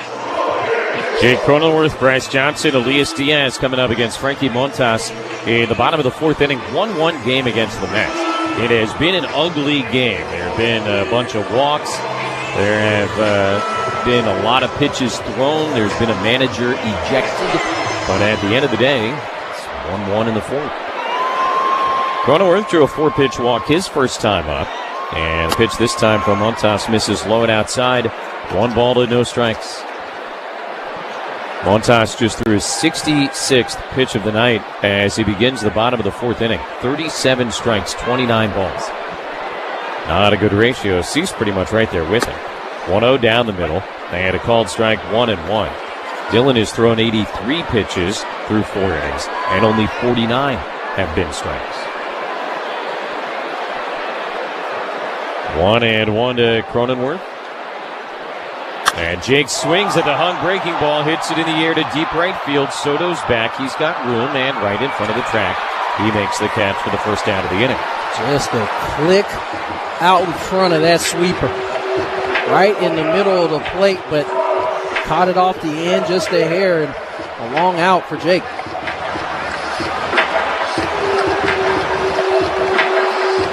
Now Bryce Johnson, who had the infield hit, that in a roundabout way proved critical back in the second inning.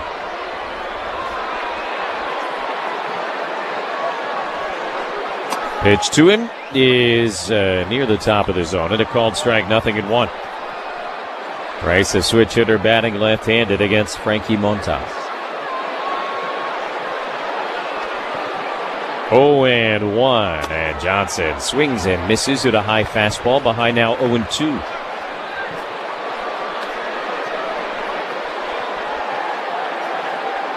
Padres have played just in the last, 4 or 5 days. A couple of very weird games.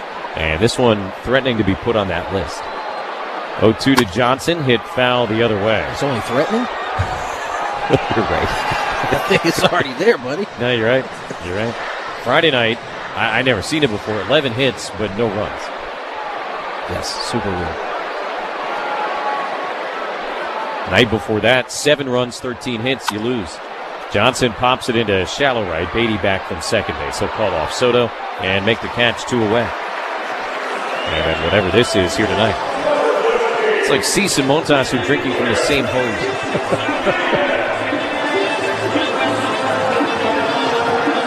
Diaz tries to keep the line moving here with 2 outs in the fourth. Base is empty. Struck out his first time. That left the bases loaded in the second inning. First pitch to him, and Diaz sends it in the air to left field off the end of the bat. Nimmo coming in, and on the move, he'll jog underneath a bit and make the catch to end the first 1-2-3 inning of the night for Frankie Montas. On to the fifth we go, 1-1 against the Mets on the Padres Radio Network. Life can be hard sometimes. If you or someone you know is struggling, you are not. It's a 5-man umpiring crew here today, and this young superstar is in the stands. And did their feet get tangled up? Yes, so Hoppy tripped, or he might have caught that ball. Down. There's a fastball. There's a flying bat. It's a high card. And that ball is off the ladder. It's actually off the ladder. You never see that. Haggerty is on with an infield hit. A little tumble behind the mound. Hat fell off. That was awesome. I mean, you just don't see that. I'm going to go check out Food Truck Row. So, what did you guys get today? Philly cheesesteaks. Both of you got the same thing. Are they that good? Oh, yeah. Got a hot dog and some fries. Just kind of basic ballpark. Chicken bacon sandwich. Uh-huh. Philly cheesesteak. Okay. And some crinkle cut fries. Okay, where are you guys from? We're from Dallas. Dallas. That's what's fun about baseball. It brings different regions together, not just the ball and glove and bat, but what we're eating. Boomer is the dog. Doesn't he look good? I just follow this picture all the way. And there he is. Boomer's dad. That was kind of a change from the everyday thing that we normally do as far as baseball cards are concerned. Hey, I have a Labrador. Where's my card? A little bit different, and it turned out to be a fun experience. It was just when the camera crew tried to leave that there was a problem. You can't leave. Join the fun and sign up for your Padres Club Sequan card today. Sequan Casino Resort, the official casino partner of the San Diego Padres.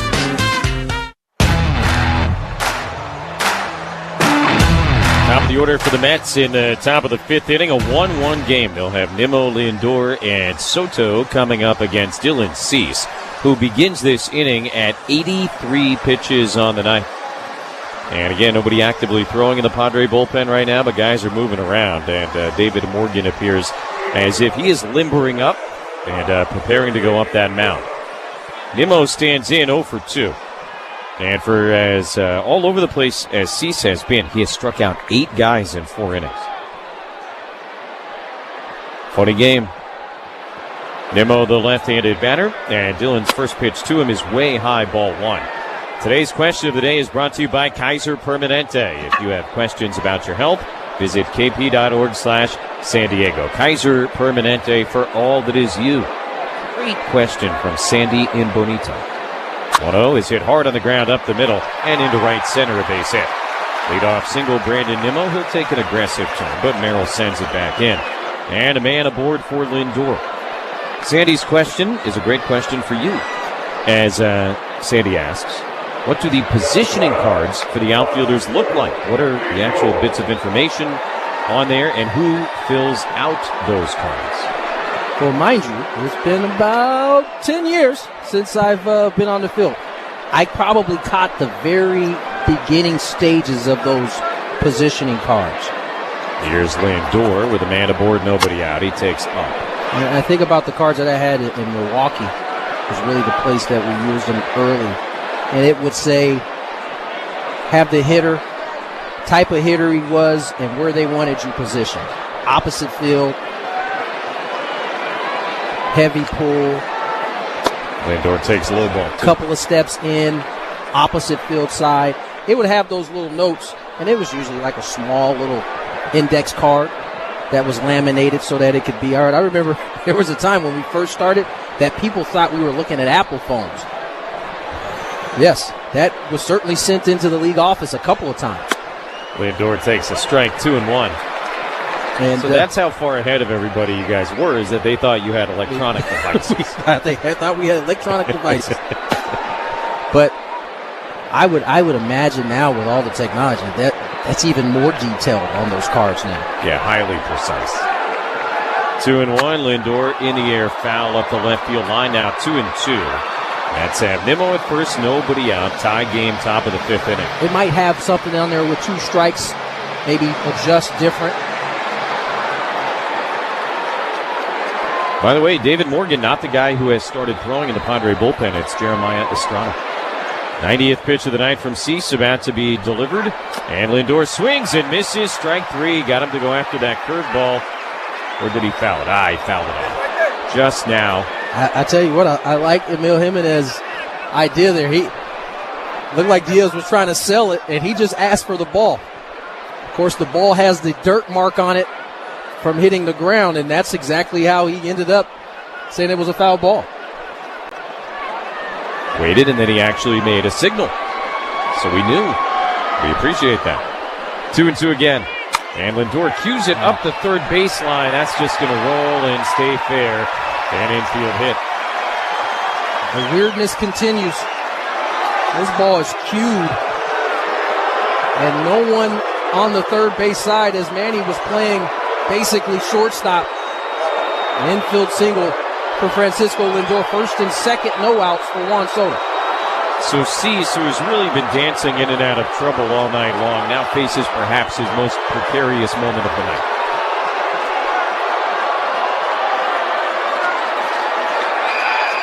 Soto 0 for 2 with a pair of strikeouts. He was nearly ejected after the last one. His manager, Carlos Mendoza, was. And now Cease backs off the rubber and resets using a disengagement. Lindor at first, Nimmo at second. Great speed aboard for the Mets. And Soto at the dish looking to reach for the first time tonight. Cease delivers.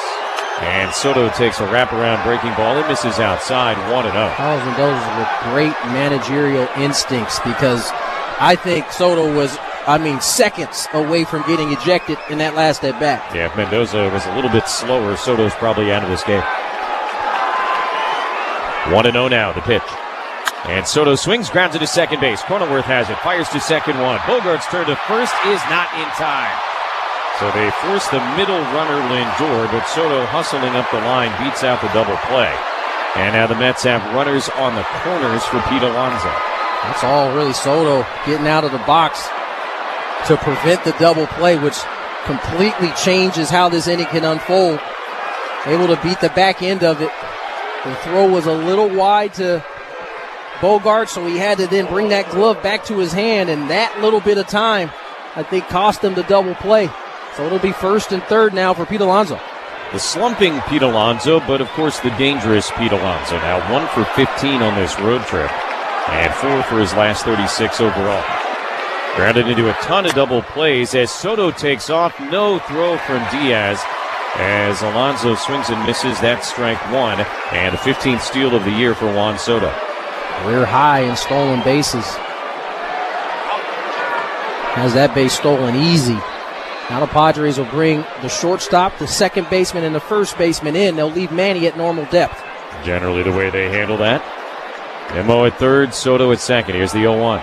And Alonso pops it up foul above the Padre dugout on the right side. That comes down in the terrace. And Cease ahead 0-2 on Pete Alonso. Punched Pete in the last at bat on a slider away in this same count. See what he goes to this 0-2 count. Second and third, 1 out tie game. Here's the pitch, and Alonso swings and misses. Strike three. It was a slider. Not a good one, but the 9th strikeout of the night for Cease. And now 2 down here in the 5th inning. Sometimes it's better to be lucky than good. This is a slider all in the happy zone. Somehow Pete misses it. He goes down swinging, and that brings up Jeff McNeil, who will get the intentional pass to load the bases.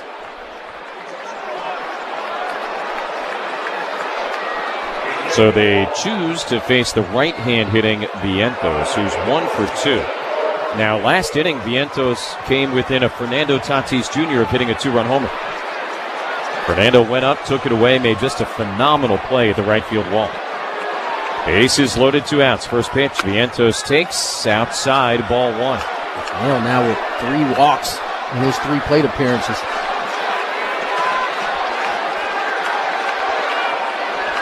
Tied at 1, top of the 5th inning. McNeil, Soto, and Nimmo all aboard. Here's the 1-0. And Vientos, an ugly swing and a miss at a curveball. Count is even 1-1.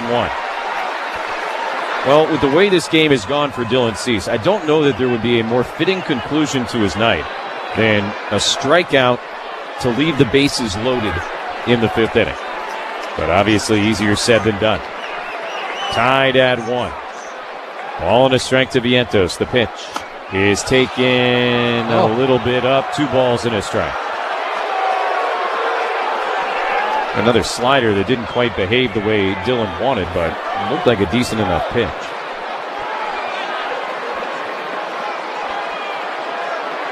'100th pitch of the night about to be delivered, but first time called by Vientos. 9 strikeouts in 4 2/3 for Dylan Cease. And now Estrada has been joined by David Morgan on the mound in the bullpen. 2-1 to Vientos. Here's the pitch from Cease. It's outside. And 3 balls and a strike to the Met designated hitter. Nowhere to put him. As it does look like David Morgan also double barreling with Jeremiah Estrada. 3-1 to Vientos. Pitch from Cease is popped foul back towards us. And the count is full, 3-2. So it'll be painted pony time here at Petco Park. The carousel will be on the move. Last 3 or 4 sliders from Dylan have not been his best. See what happens here, 3-2. The merry-go-round is on. Runners go. The payoff pitch is swung on, sent in the air to deep right field again. Fernando back at the wall. This time he's got no play. A grand slam for Vientos. And the Mets get to Cease at the very last moment. 5-1 New York. The ultimate last laugh. They walk McNeil to face Vientos, and he makes them pay in a major way. Grand slam. He gets his homer back. This time, puts the Mets up 4. Boy, I mean, anytime you hit a home run after an intentional walk, it's got to feel great. But the next inning after you were robbed of a home run, and the fact that it's a grand slam, that is as satisfying as it gets for Mark Vientos. An impressive blast the other way to end Dylan Cease's night. Mike Shildt going to make a pitching change here in the top of the 5th inning. It is now the Mets 5 and the Padres 1 on the Padres Radio Network. Hello, this is Craig Gio from Anthony's Fish Grotto. While our favorite ball club chases the pennant, Anthony's won the pennant from the Union Tribune Readers Poll as San Diego's best seafood restaurant. So join us in La Mesa for the best in seafood dining. This is Dan Fulkerson with Bada Fulkerson Law Group, San Diego's favorite personal injury law firm. Here to help if you're ever in a car accident, motorcycle accident, or dog bite situation. You can always reach us, 619-333-5555. Hey, gang, it's Woodsy. Ever wanted to drink your shower water?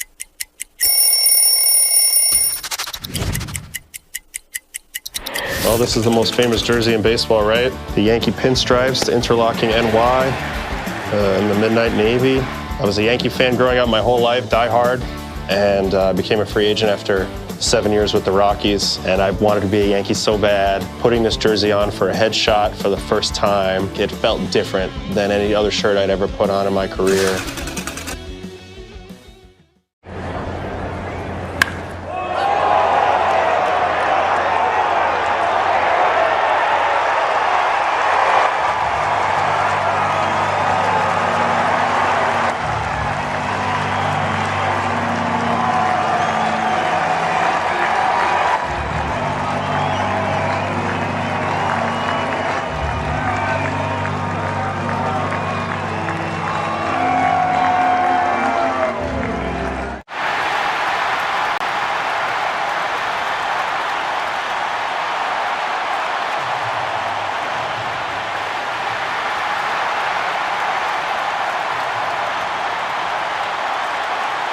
SoCalOilChange.com for directions and discounts.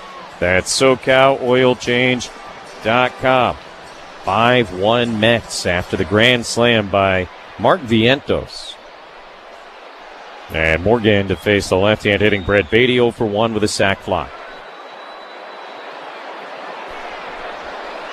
First pitch on the way to the left-handed hitter is way up and away. 1 ball, no strikes.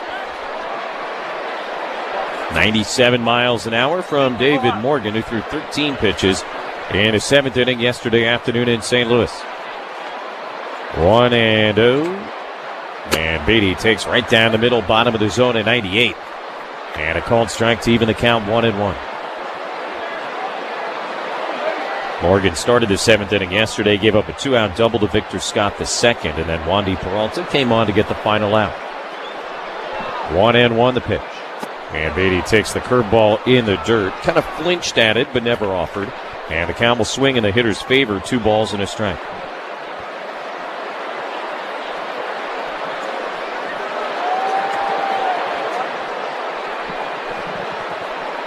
Bases empty, 2 outs. Mets with a 4-run lead after the slam. And this pitch is hit well on a line to deep center. Jackson on the run, going to get to the spot and make the catch to end the inning. But the Mets do big damage thanks to Mark Vientos' 7th home run of the season. It was a grand slam. And midway at Petco Park, it's the Mets. Can't imagine transitioning from loving baseball cards to then knowing it's inevitably coming that you're going to be on baseball cards. What was that moment like for you? Yeah, I think the first card I saw was when they did something for USA Baseball, and then now seeing my face, seeing me playing baseball on a card, it was surreal. It wasn't that it was that moment where we're like, wow, this is really something.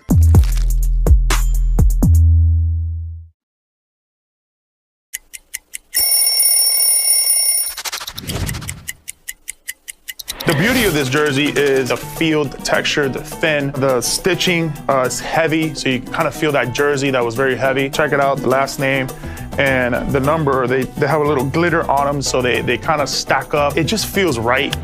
I had some really cool cleats to go with it. The way it gets dirty when you slide, it just kind of like rubs off on that glitter. It's really, really cool. The San Diego Padres. Visit Motorola.com to learn more. Summer favorites are at Fraser Farms Market. Dark sweet cherries, $2 a pound. USDA choice T-bone or porterhouse steaks, $16.99 a pound. Kettle brand potato chips, 2 for $5. Fraser Farms Market in La Mesa, Oceanside, and Vista.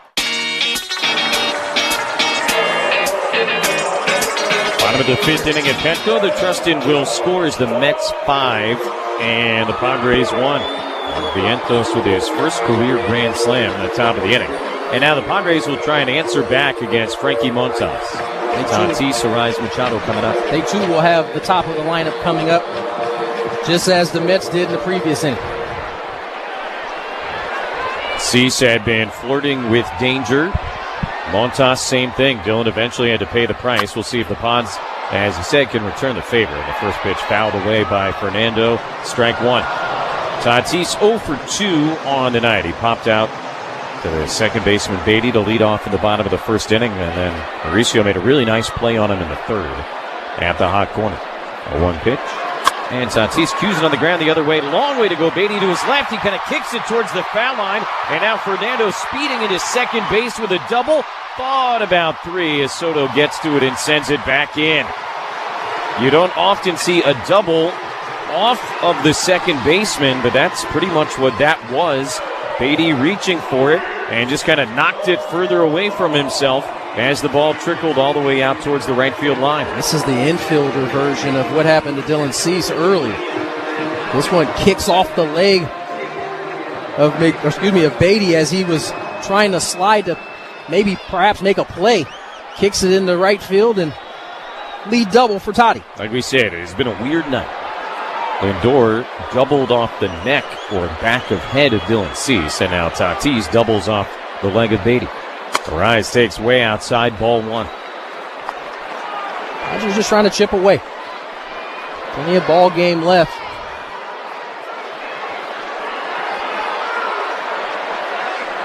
First extra base hit of the night for the Pods. Runner on second, nobody out. 1-0 to Arise. The pitch, and Luis launches it in the air, deep down the right field line, trying to keep it fair. It's off the screen, and a 2-run homer. Arise with a king of a bat flip as he heads to first base, and just like that, it's 5-3. He's on a heater, ladies and gentlemen. Got the fastball in off the plate. Hugged the line, kissed the pole. Padres cut the lead to 2. 2-run shot by Luis Arise. His 6th of the year, 40 and 41st RBIs of the season. Here comes the Lumber, brought to you by Dixie Line Lumber and Home Centers. Fix it, build it, enjoy it. So 2 runs in, nobody out, and Machado the batter. Manny swings, knocks it through the left side, a base hit. Boy, 3 well-struck balls to begin this inning. And Frankie Montas, like Dylan Cease before him, perhaps running out of luck. All right, this ball well struck. Sinker tried to get it in on the hands. Manny's bat too quick. Finds outfield grass in the left. Jeremy Hefner, the Met pitching coach, is out to chat. And there is action in the New York bullpen for the first time tonight. We don't often talk about the hand speed of Luis, but that pitch is in off the plate. And I tell you what, when he's right, you're just not going to beat him with a heater like that. Padres continue to threaten here in the 5th. Huáscar Brazoban throwing in the Met pen. It's the other really positive thing about having such a short swing. You can get to point A to point B that quickly. Mound visit over. Montas has seen a double, a homer, and a single here in the 5th inning, and it has happened very, very quickly. He has thrown 5 pitches Now Jackson Merrill, the tying run at the plate, nobody out. First pitch, Jackson swings, pops it up a mile high behind first base. Alonso basically in the coach's box, calling for it, though no one near him. And he makes the play, one away. Got the hanging sweeper. And again, just out in front as he blasts that ball. It's probably as high as we've seen a ball all night. So one out, Machado at first. Bogaerts will be the batter. Having some fun with the way Alonso was calling for it. But A, better safe than sorry. B, he's really turned himself into a pretty good defender over there. Put in a lot of hard work. Well, doesn't always look pretty, but it gets the job done. First pitch to Xander is low, ball one. Cardinals here over the weekend, Friday night. You can join us for Beer Fest presented by Southwest Airlines. Arrive early to enjoy live music and $5 craft beers before first pitch out at Gallagher Square. Learn more at Padres.com/party. 1-0 to Bogaerts. The pitch is a little bit inside. No, called a strike. Okay. And the count 1-1. Bogaerts getting a little bit of that Juan Soto treatment there. He's smart, though. He didn't even say a word. He just kind of looked back. Machado looking runnerish at first. He's already stolen one bag tonight. Not going. And a ball in the dirt, 2-1. Padres just have been really good laying off the split from Matas. Count moves to 2-1. Andrew Morty-Home getting loose in the Padre pen. Got to figure the plans changed a little bit pitching-wise after the home run by Arise. Here's the 2-1. Bogaerts rips it in the air down the left field line. That is a fair ball, and it bounces up against the short wall. Machado speeding into third base. He'll be held there. Bogaerts into second with a double, and the Padres with 3 extra base hits here in this 5th inning. Bogey picks up his second knock. This ball almost bounced over that short wall. Didn't really matter. The ball was hit so hard. 111 off the bat for Bogey. His double will end the night of Frankie Montas. John Gibbons managing the squad after the ejection of Carlos Mendoza comes out to make a pitching change. Mets with a 5-3 lead, but the Padres have runners on second and third, 1 out in the 5th on the Padres Radio Network. Hey, it's Baja Rick. Craving a taste of Baja? Rockin' Baja Lobster and Baja Rick's Cantina will treat your gang to the flavor.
To right-hander Huáscar Brazaban. His 44th appearance of the year, 5-2 with a 3.71 ERA. Pitching change brought to you by Sid's Carpet Barn. Sid's Carpet Barn stands alone as San Diego's floor covering leader. From a huge selection of premium high-end choices to quality budget-friendly options, Sid's has you covered. Mets had a 5-1 lead about 5 batters ago, but the Padres have rallied big time here in the 5th inning. It's now 5-3. And they've got Bogaerts at second, Machado at third, only 1 out for Gavin Sheets. Tying run in scoring position, and the first pitch to Sheets is a cutter right over the heart of the plate for a called strike. 0-1. This is the part where the Padres have struggled. all season, really. Getting the big hit, the timely knock. 0-1, swung on and missed. That's another cutter from Brazoban. The pitch he throws less frequently than any other, but 2 straight to Gavin Sheets. A lot of change-ups generally from Brazoban, and he gets a ton of ground balls. 0-2, Sheets swings, sends it in the air, foul out of play left side. There was the change-up. And the count remains 0-2. Sheets struck out both times against Montas, who, like Dylan Cease, finally saw his luck expire, being the 5th inning. Here's another 0-2, and Sheets flinches, takes the changeup low, 1 ball, 2 strikes. Cutter and the change, about the same velocity, 90, 91. 2 cutters, 2 changeups. Count 1-2. Brazoban set and ready. The former Marlin delivers, and Sheets pops it up. Foul out of play left side, well into the seats above the Met dugout. And still 1 ball, 2 strikes. 3rd straight changeup there. Do it again, 1-2. Padres 3 for 6 so far tonight with runners in scoring position. A knock here could very well tie the game. The 1-2. Sheets swings, lines it the other way, but foul. That time a sinker at 99. Good battle at bat here. Pitch number 7 coming up to Gavin Sheets for the 1-2 count.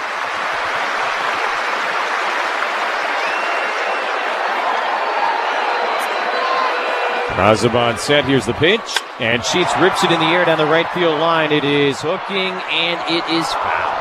The end of the right field corner. That certainly would have gotten the job done. The foul ball, Soto goes over to get it, flips it to a fan. And that's one fewer person who will boo him next time he comes to bat. Bogart's at second, Machado at third. Here's another 1-2. Sheets swings and pops it up. Foul ground third base. Mauricio coming in, Alvarez going over, and Alvarez kind of staggered, able to make the catch near the unoccupied on-deck area left side. So an empty out from Sheets, and it'll be left up to Jake Cronenworth against Brazoban. Padres will look for some 2-out magic here. Brazoban got Sheets to pop up on the cutter. 8-pitch battle. See if Cronenworth is the recipient of that long at bat. First pitch to him is 99 and on the outside corner. A nice tailing 2-seam fastball for strike 1.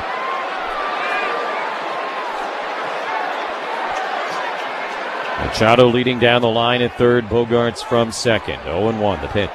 Cronenworth hits it hard on the ground right side. Alonso falls down, has it behind the back, fields Brazoban, and not in time. Feed to the pitcher, not in time. Machado comes in to score, and the Padres are within 1. It's 5-4. I haven't got to look at it yet, but I have to assume that Brazoban was a little bit late getting off the mound. It is not an easy thing to beat a pitcher when they are off the mound on time. And yes, he hesitated watching that ball down the line, and it's going to cost him a run. Padres keep the inning alive on the infield hustle single by Jake Cronenworth. And now the tying run 90 feet away.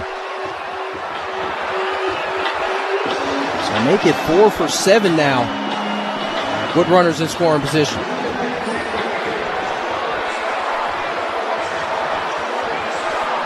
Check that, 4 for 8. Then count Sheets at that. Still great. Bryce Johnson will be the batter. I know there's 2 outs, but Padres have been bunting their tails off lately, and Bryce more than capable. Mauricio, to his credit, the third baseman, is about even with the bag. First pitch to him, and Johnson swings, fouls it back to the net, strike 1. 5-4 Mets with 2 on and 2 out in the bottom of the 5th inning.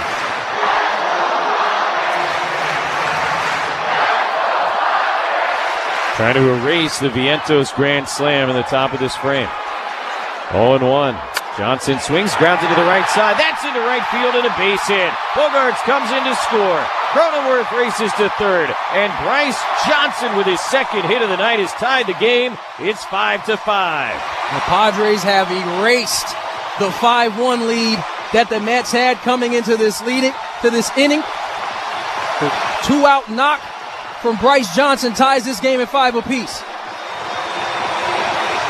Change up, moving away, he gets enough of it, able to yank it through that right side hole. 5-5 ball game. Now the potential go-ahead run is 90 feet away. Johnson at first, Cronenworth at third, and Elias Diaz will be the batter.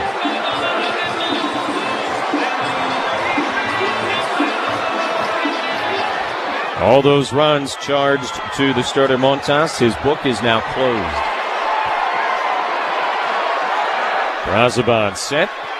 And the first pitch to Diaz swung on. That's lifted over Lindor into left field and a base hit. Cronenworth comes in to score. And for the first time tonight, the Padres lead. It's 6-5. Another night in which the Padres have been able to put up some runs. This time, down 5-1 coming into this inning. They've added 5 of their own, and they take a 6-5 lead on the single from Elias Diaz. Sinker, 100 on the inner half. Nice soft liner in the center field. Everybody hits here in the 5th inning. It all began with a ground ball hit by Tatis that Beatty kind of inadvertently kicked towards the line. Fernando turned it into a hustle double. And now he comes to bat for the second time here this inning. We have been kind of feeling like this offense was coming around. Another big night offensively for the Pods. Back-to-back nights. This is a 7-hit inning. And it's not over yet. First and second, 2 down. The first pitch to Tatis goes to the backstop. Both runners will advance. Diaz now at second. Johnson now at third.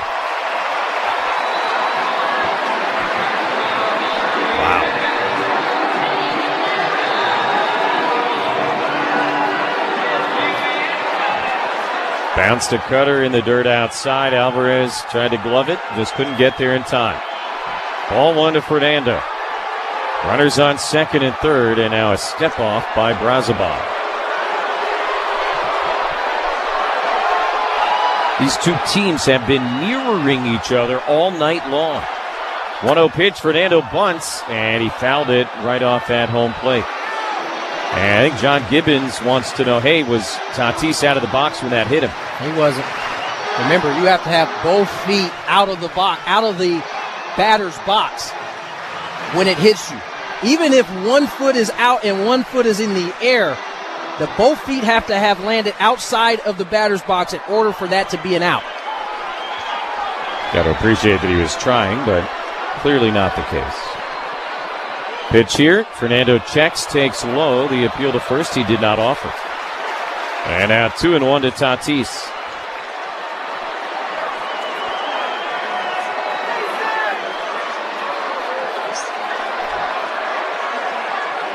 Rico Garcia now throwing in the Met bullpen. 2-1 to Tatis. Here's the pitch. And out in front of that changeup, he swings and misses 2-2. In the first 4 innings of this game, neither pitcher was good, but neither offense was able to take advantage. The pitchers did a great job, Montas and Cease kind of wiggling out of trouble. In the 5th inning, it has gone completely sideways for both sides. 2-2, fouled back out of play. That's got a grand slam from Mark Vientos in the top of the 5th to go ahead 5-1. But now the Padres have batted around in the bottom of the 5th inning and have gone ahead 6-5. Get these 2 runs, you could take the soul of the Mets here. They have watched this lead not only dwindle, but completely disappear. 2-2 to Tatis. Runners lead at second and third. The pitch is taken low, ball 3. Especially when you consider what the Padres have in that bullpen. Remember, they ended up going to David Morgan to finish up the 5th inning. They still got all their big dogs lined up. They're ready to eat. Here's the 3-2. Fernando takes low, ball 4. And now Arise, who hit a 2-run homer earlier this inning, will come to bat with the bases loaded.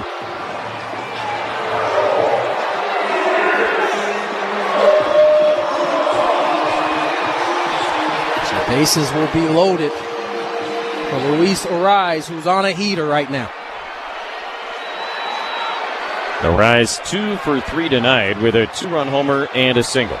Bases loaded, 2 outs. Padres by a run. And a first pitch fastball runs away. 1-0. 2 for 3 on the night. 16 for 41 on that road trip. That's a 390 average. Pitch coming. And Luis takes downstairs. 2 balls, no strikes. Well, the Padres have been just brilliant tonight, not offering bad pitches down out of the zone. Kind of resembles the offense in April.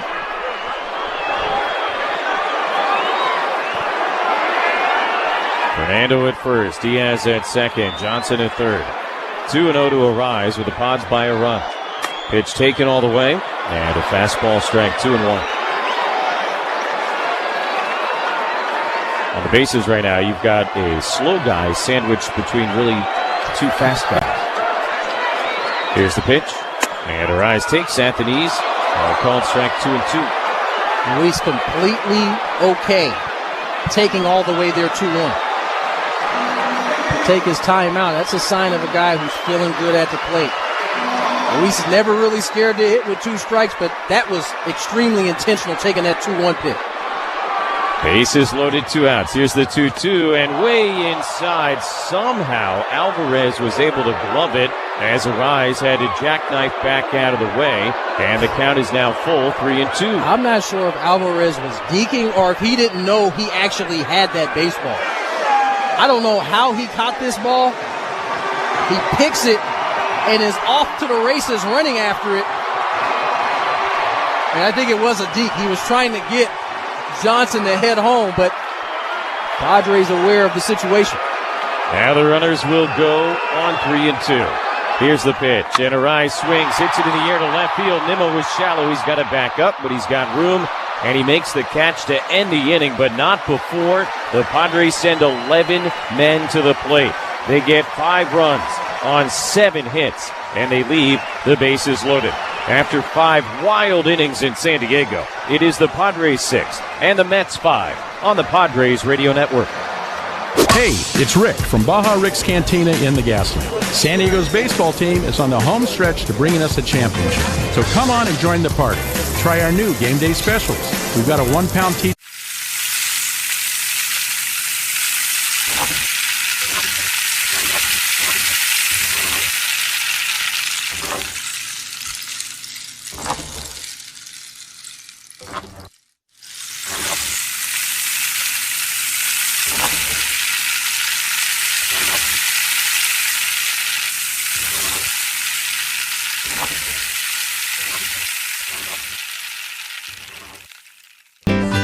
Diego Odyssey stations and the Padres Radio Network. We're your home team for estate planning.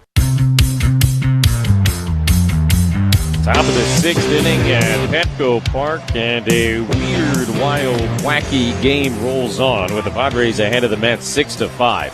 Adrian Morejon is on to throw with Alvarez, Mauricio, and Nimmo. 8, 9, and 1 coming up. Neither starting pitcher looked particularly good, and for 4 innings, they pretty much got away with it. It was a 1-1 game, but in the 5th, the wheels came off both ways. Mark Vientos hit a grand slam to end Dylan Cease's night, and then the Padres sent 11 guys to bat and scored 5 times to take the lead in the bottom of the inning. Alvarez, who walked both times he came up against Cease, will take his time out here against Morejon. Dylan's final line, not great, 4 2/3. 5 runs, 5 hits, 5 walks, but he struck out 9 for 102 pitches and will not factor into the decision. First pitch to Alvarez from Morejon at the top of the zone on the inside corner, strike nothing and 1. I mean, for Dylan, it really boiled down to command and one big mistake he made. Outside of that, the strikeouts indicate he had the stuff today, just couldn't command it well enough.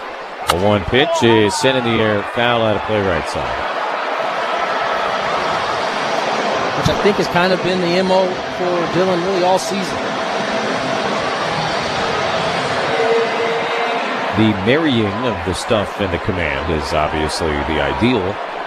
And what we saw really almost all of last season from Cease. 0-2 from Morejon, and a swing and a miss. Alvarez flailing at the changeup. And one out in the top of the 6th inning. Out-of-town scoreboard brought to you by KMG Psychiatry, official mental health partner of the Padres Radio Network, offering TMS, transcranial magnetic stimulation, to help those military heroes in need lift the fog of depression. Visit KMGPsychiatry.com. Dodgers beat the Reds 5-2. At the moment, Padres are 4.5 in back of the West. Mauricio, batting right-handed for the first time tonight, takes a slider for a strike, 0-1. Reds, meanwhile, drop to a 1.5 behind the Padres for the final wild card spot in the National League. So, some good news in that result from Riverfront. 0-1, line the other way. Of course, it's not Riverfront. Tatis charging in, slides to make the catch near the line, and another star-worthy play for Fernando. 2 down here in the top of the 6th inning. Tatis robbed a homer in the 4th, and now a sliding grab towards the line for the 2nd out in the 6th. Add 2 to his star total tonight. He went over the wall to take a homer away. This one not as exciting, but nonetheless takes away a hit for out number 2.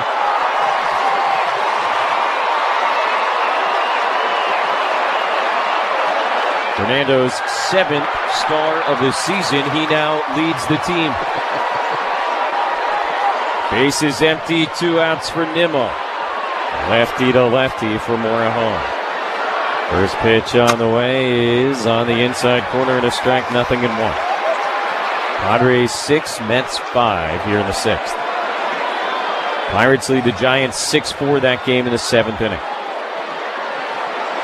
Brewers, by the way, beat the Cubs. Pitch here on the inside corner for strike 2. Teams came into that game tied for first in the Central, but now it's Milwaukee a game ahead. Morejon has thrown 7 pitches. He's gotten 2 outs, and he's ahead of Nimmo 0-2. Trying for a very quick top of the 6th inning. Here's the pitch on the way. Nimmo flinches and takes a little bit outside. 1 ball, 2 strikes.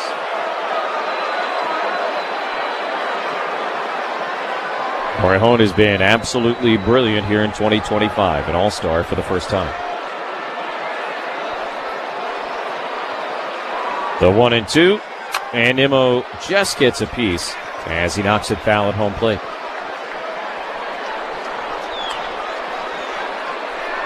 Who's on deck for the Padres in the 6th is brought to you by TimberTech Decking and Railing. Everything wood should be. Visit TimberTech.com. For the Padres in the 6th, it'll be Manny, Merrill, Bogarts. Took me a while to kind of put that together. Everybody hit in that last inning. Yeah, 5th inning was messy on the scoreboard in the best way. Here's a 1-2, and outside again. 2 balls, 2 strikes. Morejon kind of pecking at that corner. And while there were strikes to be had out there earlier in the night, the plate umpire, Emil Jimenez, seems to have dialed the strike zone back in a little. He's tightened it up a little bit. 2-2, and Nimmo takes on the outside corner of the knees. That is strike 3 called, and a 1-2-3 6th inning turned in by Adrian Morejon. After 5.5, Padres 6 and the Mets 5 on the Padres Radio Network. San Diego, Simley Foods been the Cook's Asian resource on 97.3 The Fan for 5 years. Now it crowns a legend you can't ignore. Buddha-style chicken, the best restaurant-style bird you'll ever. Left center Profar sprints over. Oh, he lost it. He did not see that ball. He didn't even come close to it. These interactions between De La Cruz and Tito Francona have been priceless. Come on, man. You got it there? Yes, indeed. And the ball wasn't the only thing that landed in the basket. What in the world happened out there to Jung-Hoo Lee? That's wild. I mean, you don't see that in the big leagues. I'm going to throw out a restaurant, kitchen term to you, and then hit me with the baseball one. I'll start first. Okay. Mise en place. Oh, mise en place. That is, as the chef, you put all your different ingredients out kind of before you start cooking, right? You got it, man. Yeah. That's the most important That's a tough one. I hear this one a lot because of my name, can of corn. Easy fly ball.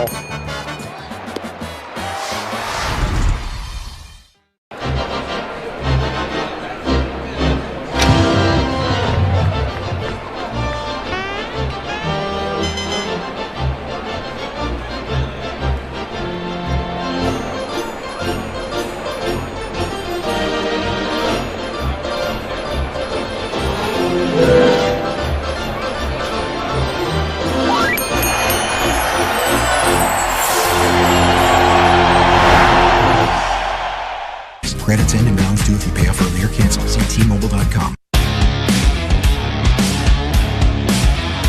Bottom of the sixth inning, the Padres come to bat with a 6-5 lead. They will face a new pitcher for the Mets. Tell you who it is after we pause 10 seconds for station identification on the Padres Radio Network. KWFN and KWFN HD1 San Diego. Hi, this is Michael King. The Padres play here on San Diego's #1 station, 97.3 The Fan. An Odyssey Sports Station.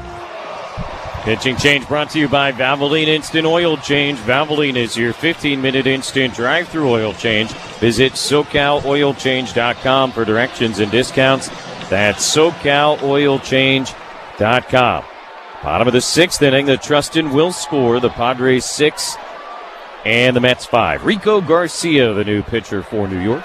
And the first pitch to Manny, swung on, fouled right back towards us and into the seats for strike one. Garcia, the third pitcher used by the Mets here tonight. The starter, Frankie Montas, went 4 1/3. Huascar Brazaban got a couple of outs last inning, but really had to work for it. Pitch up and away, 1-1. And now Rico Garcia from Honolulu, Hawaii. Made his big league debut with the Rockies all the way back in 2019. Pitch here, and Manny tried to check on a ball inside, but went around. And the count is 1-2.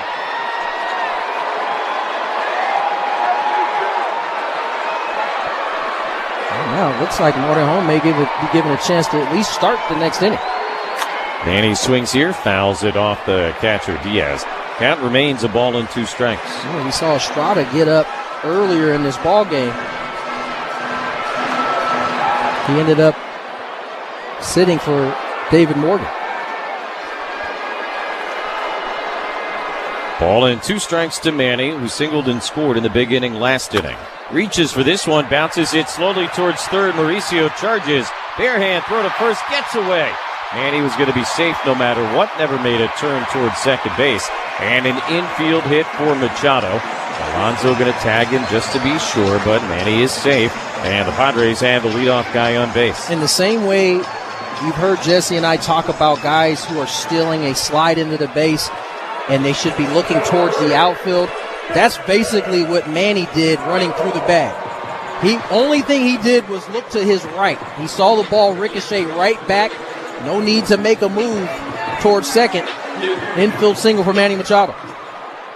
You are not going to see him make a lot of mental mistakes. No. Now Jackson Merrill swings and misses at a fastball, strike one.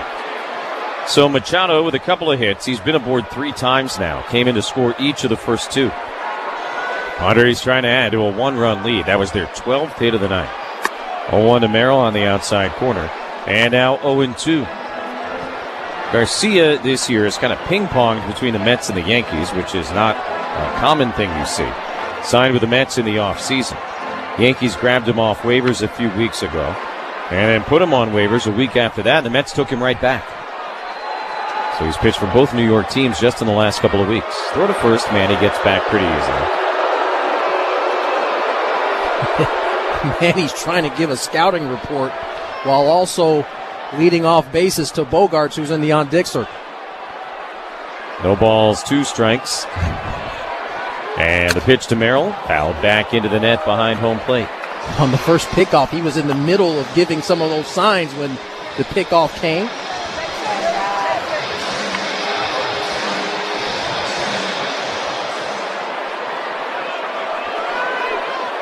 Garcia comes set. Machado's already taking a bag tonight. Not running, and the 0-2 swung on and missed. Nasty curveball bounced into Merrill. He strikes out, and one away in the bottom of the 6th inning.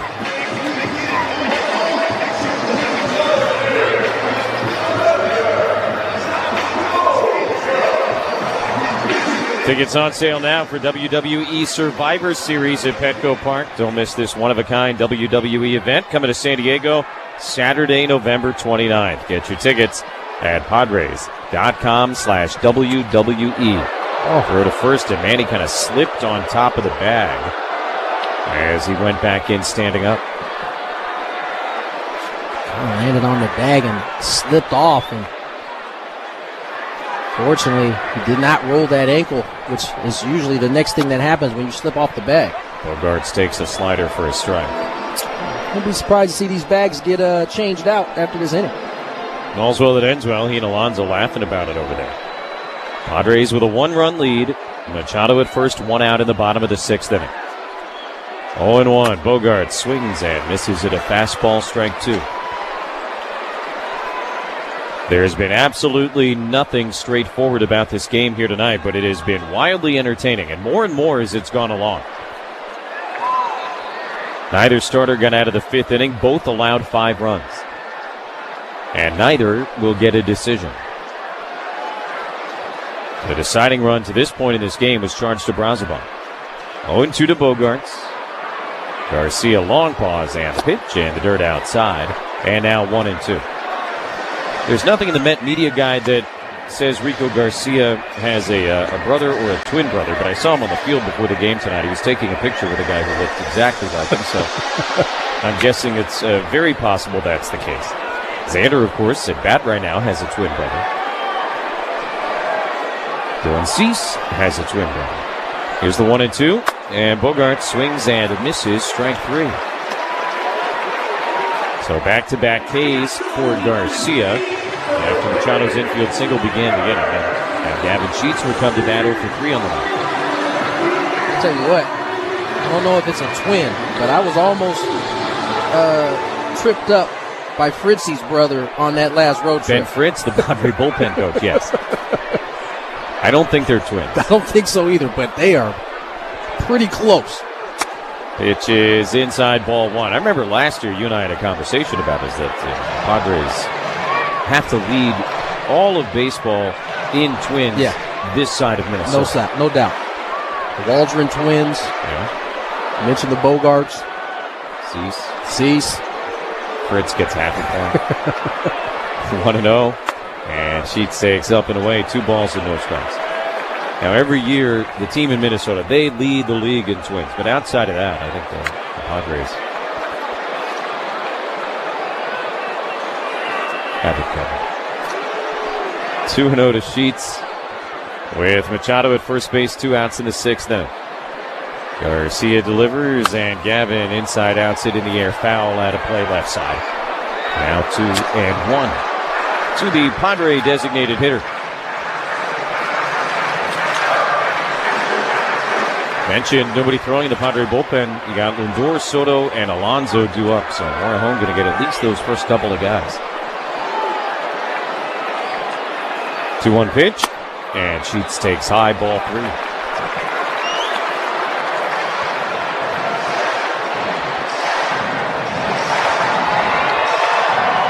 Padres 6 runs on a dozen hits. The Mets 5 runs on 5 hits. 3-1 to Sheets. The pitch from Garcia is inside, ball 4. So Gavin gets himself on base here with 2 down in the bottom of the 6th inning. And the Padres at first and second, 2 away. And Jake Cronenworth coming up. Jake had the infield RBI single last inning that got the Padres to within a run. Good bat from Gavin. Able to draw the walk, keep the line moving. Padres put up 5 in the 5th. Would love to tack another one on here with 2 outs here in the 6th.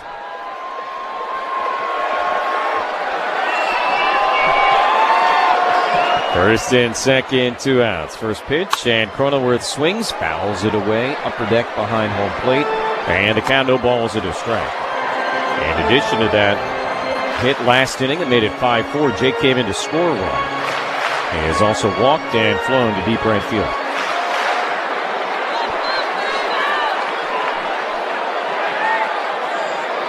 Nothing in one. Cronenworth swings, fouls it back towards us, and the count now 0-2. Padres, after going 6 for 19 with runners in scoring position yesterday afternoon in St. Louis, have gone 6 for 11 so far here tonight.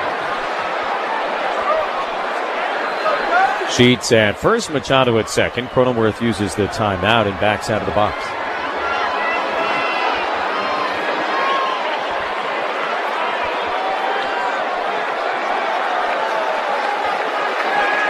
Now ready to go against the right-hander Rico Garcia. 0-2. The pitch is outside. 1 ball, 2 strikes. It's just a different look today. Padres coming up in these spots and almost looking like they expect to come through. 1-2 to Cronenworth. And the pitch is swung on and missed, strike 3. Got him to go after a curveball in the dirt. 3 strikeouts this inning for Garcia. Padres leave 2 guys on base. And after 6 in San Diego, it's the Padres 6 and the Mets 5 on the Padres.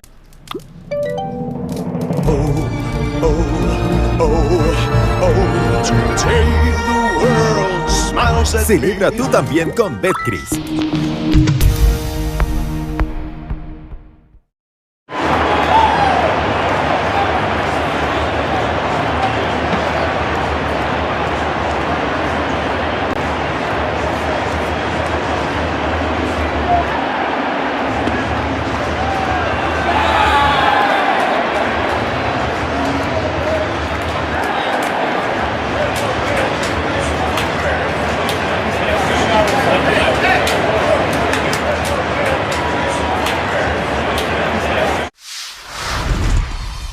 I want to ask you about food. What is something that you have to eat to be the judge? Oh, Aaron Judge! Send him to Monument Park now! We got some good chefs in New York. They've been cooking up some nice chopped cheeses, and that kind of, it gets you, I don't know if I should tell the kids that they should be eating chopped cheese before a game. Before the game, probably steak. That's usually what I go to. I like a steak, no vegetables. No vegetables? No vegetables. Is it straight protein? Yeah.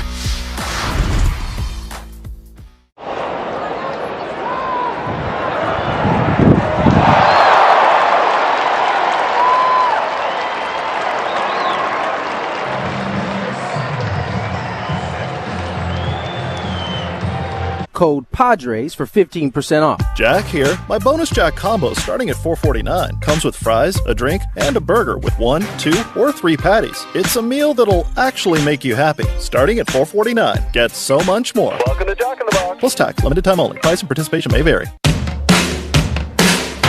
lead for the Padres as we head to the 7th. Top of the 7th is brought to you by Kaiser Permanente. For all that is you. You got Lindor, Soto, and Alonso coming up. So a big, big moment in this game. The Trustin will score as the Padres 6 and the Mets 5. Morejon is still out there. You got to figure it'll be his job to get Lindor and Soto. And then Pete Alonso. And we'll see. Jeremiah Estrada is throwing in the Padre bullpen. So we'll let Mike Schilt do his thing down there and see how he decides to go with this. Morejon needed only 11 pitches to get 3 outs last inning, and he struck out 2 of the 3 guys that he faced. Lindor to hit right-handed for the first time tonight. And Morejon's first pitch is a wraparound slider for a called strike. 0-1. Lindor is 2 for 3, but neither hit has been particularly straightforward. He doubled off the back of Dylan Cease's head in the 3rd inning. 0-1 pitch, fouled back, strike 2. And an infield hit in the 5th.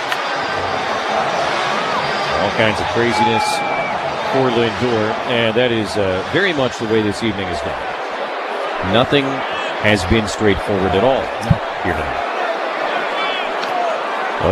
0-2, Morejon delivers, and way outside. The ball and 2 strikes to Lindor. And nothing straightforward. The Padres showing some of that fight that we've seen from them all year. Offense coming alive here in back-to-back nights. Morejon protecting a 1-run lead. And the pitch here is right on the inside edge. That's strike 3 call. So Lindor is done. And Morejon has struck out 3 of the 4 guys that he has faced. And now an opportunity for a big-time heavyweight matchup against Juan Soto. Big gas. Fuzz right on the inside corner. Lindor goes down looking. Soto has never had an at-bat against Morejon before. They're teammates, of course. Juan gets in 0 for 3 with a couple of strikeouts. Lefty to lefty. First pitch is taken, and a slider for a strike, 0-1. Soto kind of flinching at that one, trying to collect some data here. Lindor hit his 25th home run of the season in last night's game. Soto. 0-1, Morejon deals. And Soto with a big swing and a miss. Back-to-back sliders. And Adrian ahead of him 0-2. To the delight of the Padre fans here at Petco. Quickly ahead 0-2. And a good slider to have one out front. Soto uses the timeout. Nothing more than this sellout crowd of over 43,000 would love more than a strikeout. Here's the 0-2 pitch. Soto takes a little bit up. No, he rung him up. Strike 3 call. And for the second time tonight, Soto cannot believe what he is seeing from the plate umpire Emil Jimenez. And now John Gibbons, who is managing because Mendoza's already been ejected, comes out to make sure Soto doesn't say anything too magical to the home plate umpire and walks him back to the dugout. In a 1-run game, you just have to keep him in. And again, another pitch out of the zone that goes against Juan Soto.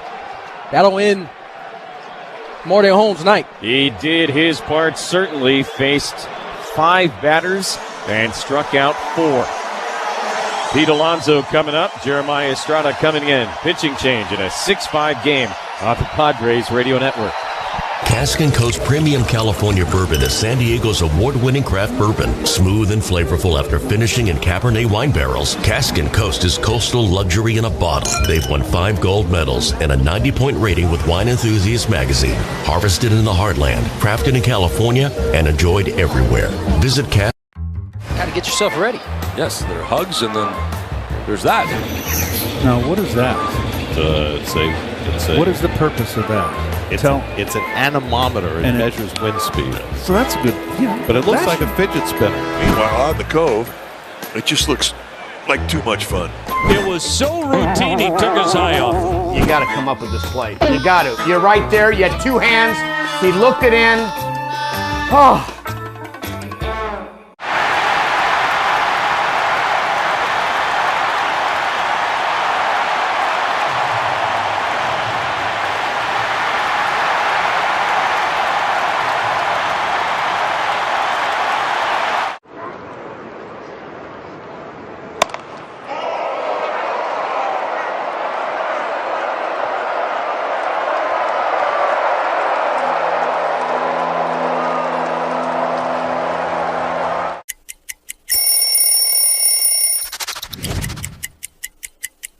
Well, when we moved downtown San Diego from Qualcomm to Petco Ballpark, new uniforms were on the way, and this is the Padre home white. This jersey is from 2007, which was a career year for myself, winning a Cy Young.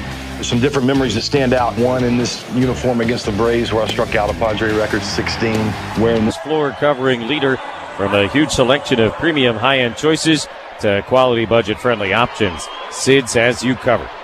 Padres with a 6-5 lead. Pete Alonso is the batter. Estrada's first pitch on the way. Alonso swings, sends it in the air, shallow center. Cronenworth back from second base. He'll call off Merrill and make the catch on the outfield grass to end a 1-2-3, top of the 7th inning.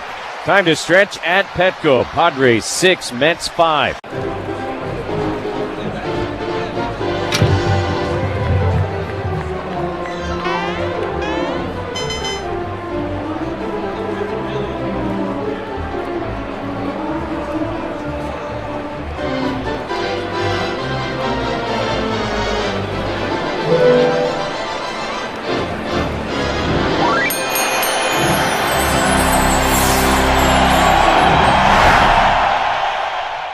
If you want a Cy Young, 73, 5, and 6, I've got an extra 5. And then it says, has worked as a TV commentator. You know, and I did start back in 1978. I did the Yankees and the Red Sox playing the one-game playoff. And ABC said if the Yankees win, Reggie will play, and then you'll go broadcast with Howard Cosell and Keith Jackson. And that's how I started my broadcast. And that's the Bucky Dent home run. So every time I see Bucky Dent, I go, thank you for making me a broadcaster.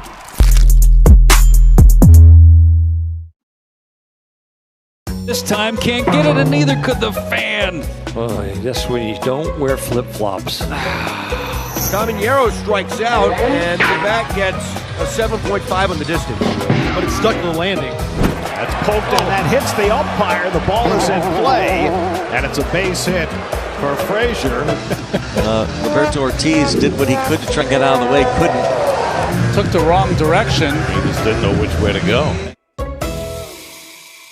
Even pay off your phone up to $800. With 24 monthly bill credits, new line, $100 plus a month on experience beyond finance agreement, $999.99 and qualifying forwarded. For well qualified plus tax and $10 connection charge. Payout via virtual prepaid card until 15 days. Credits end and balance due if you pay off early or cancel. See T-Mobile.com. Catch the Padres at home or on the go. Fans in market can watch Padres.tv, presented by UC San Diego Health, and stream games all season long for $19.99 a month or $54.99 for the year. Visit Padres.tv for details. Bottom of the 7th inning, Bryce Johnson coming up for the Padres. They got a 6-5 lead. 7th inning stretch brought to you by Bulkhead Energy.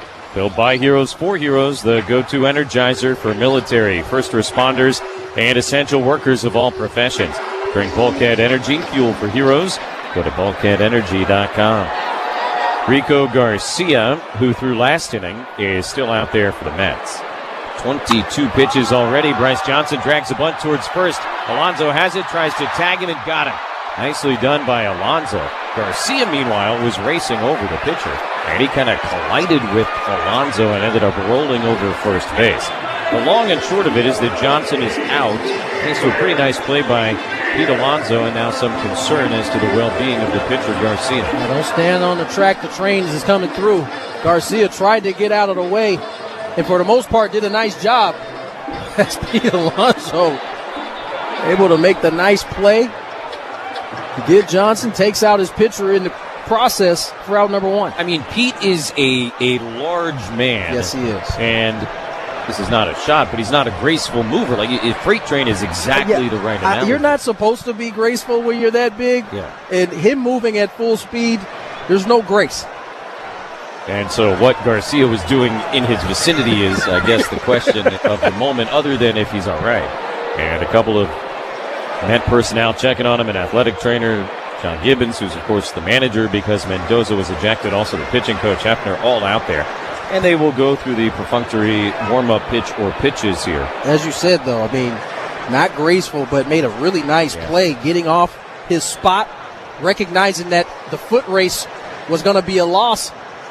So he took it himself, able to get Johnson. I mean, the play he made in the 5th inning on Cronenworth was also a really nice play, Alonso. Just Brazoban was late covering, and that was one of the little kind of hidden keys to that big inning for the Padres. Sure was. Second warm-up pitch is right down the middle. I imagine everybody going to be satisfied with what they see, and Garcia will stay in the game. Garcia, by the way, not a small guy either, but again, Pete is... Compared to Pete, yes, he is. Definitely a small guy. Check out upcoming theme games, including Hockey Night on Monday, August 18th, featuring a Jackson Merrill hockey jersey, plus Harry Potter Day, Monday, September 1st, featuring a themed hat. Explore all the items and purchase a special theme game package at Padres.com/theme game. 1 out, nobody on, bottom of the 7th inning. Elias Diaz, the batter. Padres 6, Mets 5. First pitch, and Diaz looks at that curveball for a strike, 0-1. This game has been filled with plots and subplots. And right now, 6-5 Padres in the 7th. 0-1, Diaz fouls it back towards Tony. And a nice catch by a guy right in front of us with the glove. Well done. That is why you bring your glove to the yard. Protects your hands, and you get a souvenir. Beautifully done. He's a regular Pete Alonso. 0-2 to Elias Diaz, and he fouls it off his leg, so the at-bat will continue.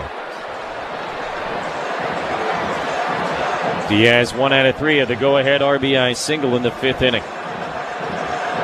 Mets took the 1-0 lead early. Padres tied it at 1. Mets went up 5-1. And then the Padres got 5 in the 5th. 0-2. The pitch to Diaz. Again, fouled back in the air behind home plate. And the count remains no balls, 2 strikes.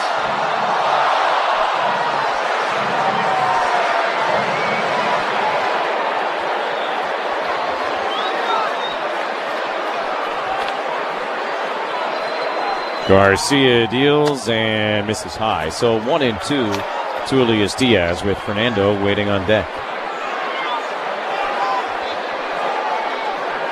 Tatis' double began the 5th inning, the big inning for the Padres. It was a ground ball off the leg or the foot of Brett Beatty, the second baseman. 1-2 is high. Like we said, nothing has been straightforward here tonight. No.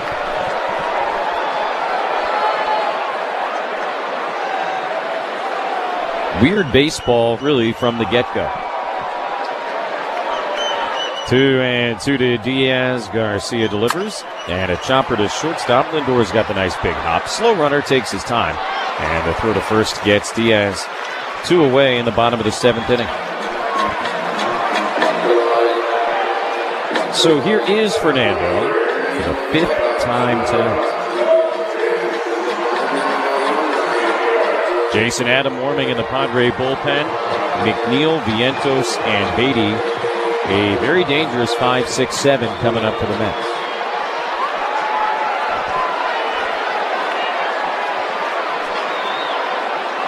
Garcia deals, and Tatis takes high, ball 1. Not to get too far ahead of ourselves, and just something to be aware of, I guess, in a close game. Obviously, the Padres are leading right now, but let's say if the Mets were to go ahead. Hard to imagine their closer, Edwin Diaz, would be available tonight. 1-0 pitch is near the inside corner for a strike, 1-1. There were a ton of pitches in San Francisco yesterday. Had himself a very adventurous bottom of the 9th inning before closing it out. And odds are Diaz would not be available in this game, so advantage Padres. Swing and a miss, 1-2. High fuzz. It's Manny gets Toddy to chase.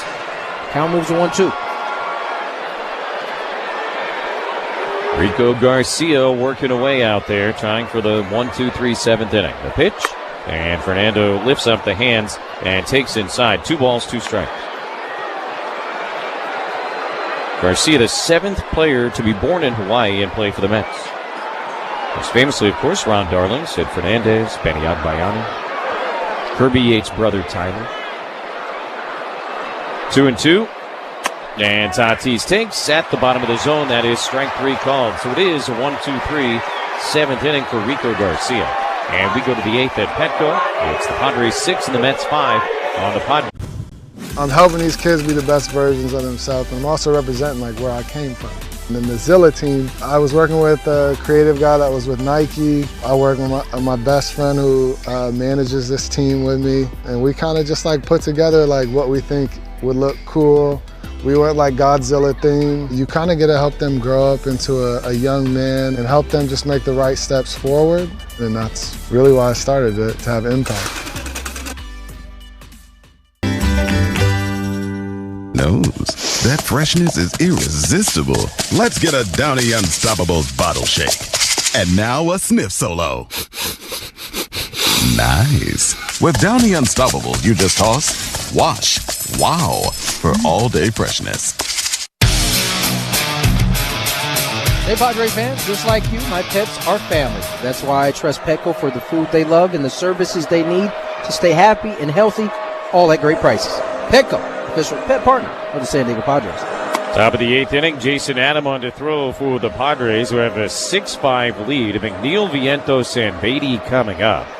Adam relieves Estrada, who threw 1 pitch last inning and got Pete Alonso to pop out. Pitching change brought to you by Valvoline Instant Oil Change. Valvoline is your 15-minute instant drive-through oil change. Visit SoCalOilChange.com for directions and discounts. That's SoCalOilChange.com. McNeil has been aboard all 3 times by a walk. He has scored twice and also stolen a base.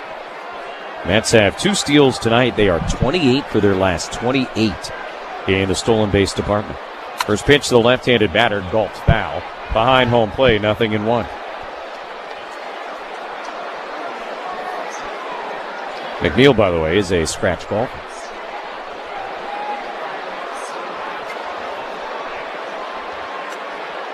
Oh for 1 in his career against Adam with a strikeout. The 0-1 pitch is hit in the air to right field, very high, but not too deep. Fernando kind of looking for it, having some trouble, but able to make the catch. And 1 out in the top of the 8th inning. So here is Vientos, who has the biggest swing of the night for the Mets, obviously. Broke a 1-1 tie with his first career grand slam back in the 5th inning.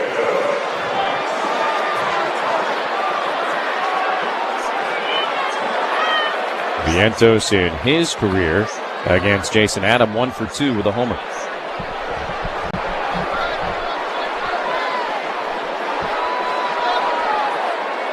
Adam is set and ready. First pitch is in the dirt, ball 1.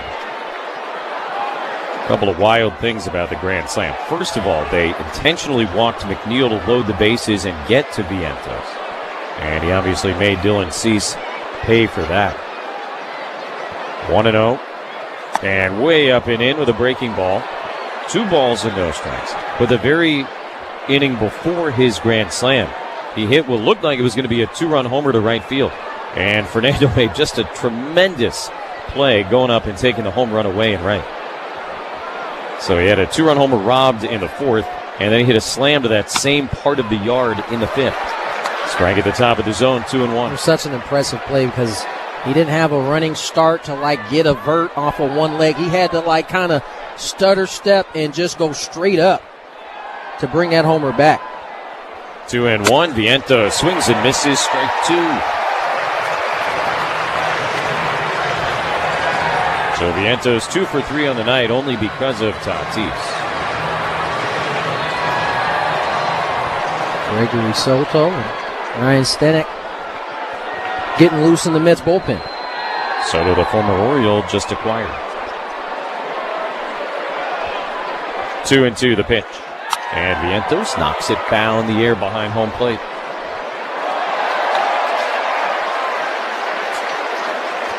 Padres with a 6-5 lead on the Mets here in the top of the 8th inning.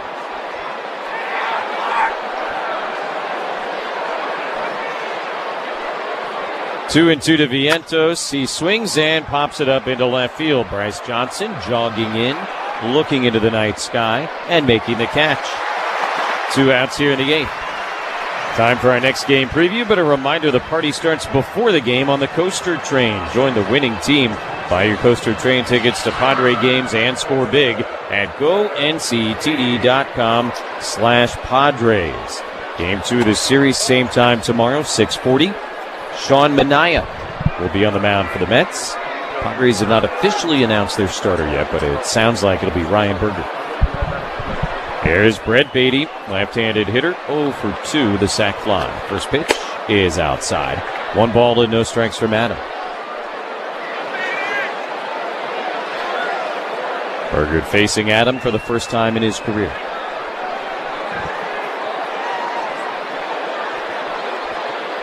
Jason will kick and deal. The 1-0 pitch is away. 2 balls, no strikes.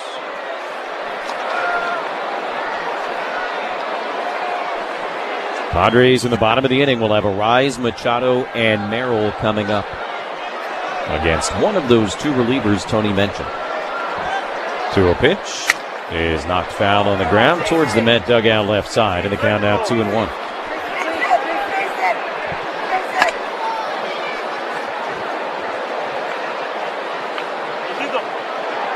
I need a new bat. I'm going to snap the cap, or the cup, I should say, at the end of it.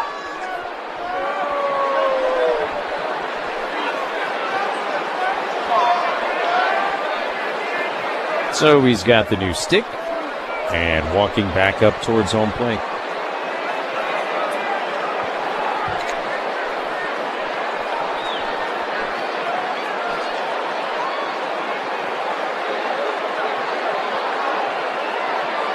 Beatty was 2 for 11 in their sweep of the Giants, and 0 for 2 tonight. 2-1. Adam delivers, and he swung as the ball hit him.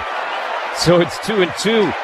He tried to check his swing. The ball hit him on the foot. They appealed to third base, and Doug Eddings, I think very correctly, said that he offered. I don't think there's any question. This ball certainly catches him on the foot, but it was after he went about 3/4 of the way around. No argument at all from Beatty or anybody in the Met dugout.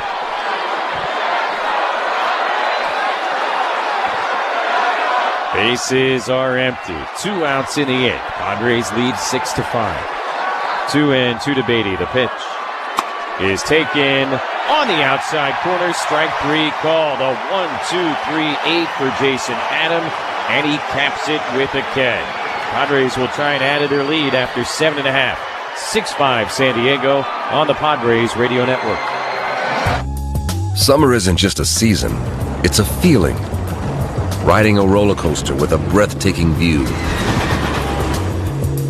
Parasailing high above the Pacific Ocean. And of course, driving off in a new... I'm helping these kids be the best versions of themselves, and I'm also representing like where I came from. And then the Zilla team, I was working with a creative guy that was with Nike. I work with my best friend who manages this team with me. And we kind of just like put together like what we think would look cool. We went like Godzilla theme. You kind of get to help them grow up into a young man and help them just make the right steps forward. And that's really why I started it, to have impact.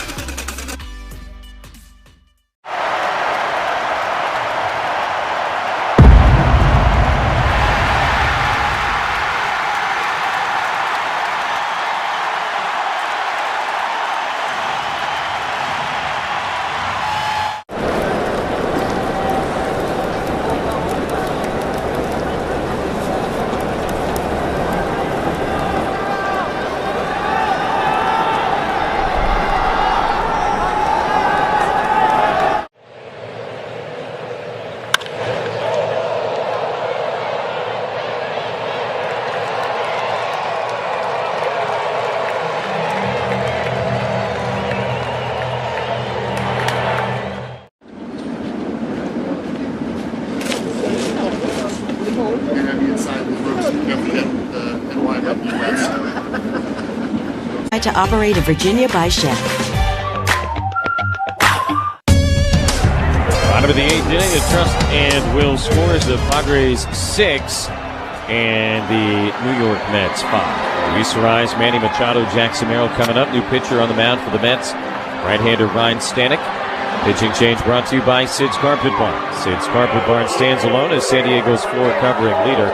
From a huge selection of premium high-end choices to quality budget-friendly options, Sid's has you covered. We always love telling the story of Ryan Stanek and his first name. He grew up in a family of Cardinal fans. Cardinals' arch rival, of course, the Chicago Cubs. But there was one Cub who was so revered by his family that they named him after that Cub. Fastball strike nothing at 1, and Ryan Stanek, growing up amongst the red of St. Louis, was named after the Hall of Fame second baseman Ryan Sandberg, who very sadly passed away earlier today. 0-1, and Arraez checks his swing, takes in the dirt. Not only a Hall of Fame player, but you got the opportunity to play for him in Philadelphia, and I know a very special guy in your life as well. Yeah, Jess, this one hit me pretty rough today. Arraez takes a strike 1 and 2. Found out shortly before first pitch, Rick Sutcliffe was visiting and kind of broke the news to Jesse and I, and a world of different things running through my head as you hear something like that. Pitch low, 2-2. Ryan was the manager for the Phillies in 2014, which was my toughest season as a professional, dealing with my dad being sick, of course, with cancer, and to hear the news that he lost his battle with it today was tough. Ball 3 to Arraez. Full count leading off here in the bottom of the 8th inning. During the course of that year, it was, had a manager that you don't see this very often, but just had so much care for his player in me. Line the other way and caught by Mauricio, 1 out. And certainly very grateful to him for how he dealt with me during that season. And seems a bit cool that he loses his battle in the same way my dad lost his.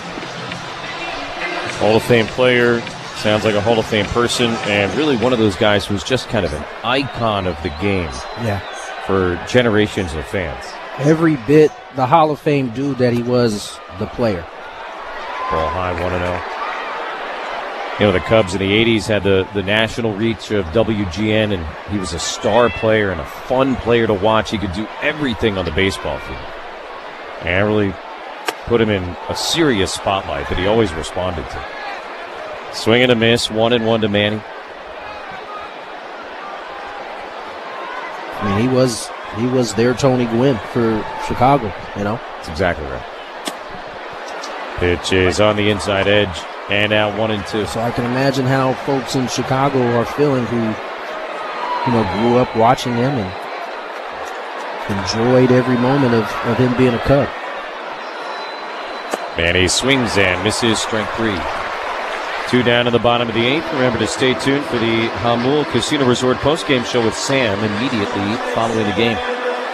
Robert Suarez is up and warming. Alvarez, Mauricio, and Nimmo are due to hit for the Mets. If anybody reaches, it would be Lindor. Anybody beyond that, Soto.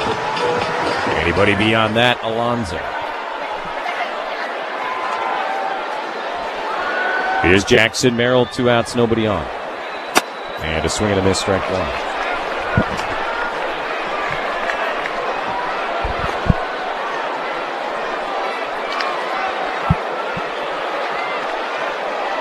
Ryan Stanek delivers, and Jackson sends it in the air to left field. Nimmo back towards the corner, kind of tiptoeing over. He's got room, and he makes the play to end a 1-2-3, bottom of the 8th inning. On to the 9th we go. Padres 6, Mets 5 on the Padres Radio Network. When your freedom, reputation, and future are on the line, where do you turn? How do you find the right criminal defense law firm to protect you in your time of need? I'm David P. Shapiro. I know what it feels like to think everything you've built is about to fall apart after an arrest. I've lived through the shame and uncertainty that comes with that. Since 2010, my firm has been helping good people regain control of their future when charged with a crime. We will dig deep to understand what matters most to you and come up with a plan to receive the best outcome possible. Visit us at davidpshapirolaw.com. When I say we know trucks, we know trucks. I'm General Manager Greg Ryan at my new home, El Centro Ford. Why the new location? For several reasons. We're a 60-year family-owned and operated business. Our sales and service teams are top-notch. We offer simplified financing options, and best of all, we can deliver your new vehicle to your front door anywhere in San Diego. Stop paying more than you have to. Shop our incredible selection of new Ford trucks at elcentromotors.net. Our team is excited to meet you at El Centro Ford, where it's that easy.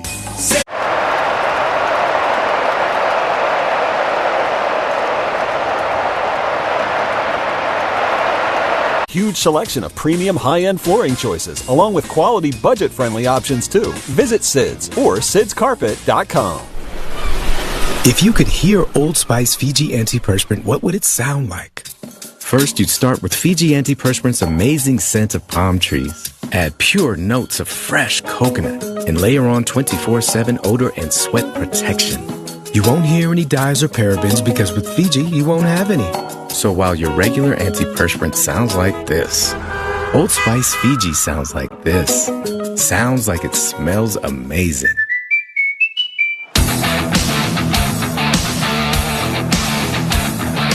Top of the 9th inning, a Trustin will score. The Padres 6 and the Mets 5. Robert Suarez on to try and close this thing out in search of his 31st save of the season. 30 out of 33 so far.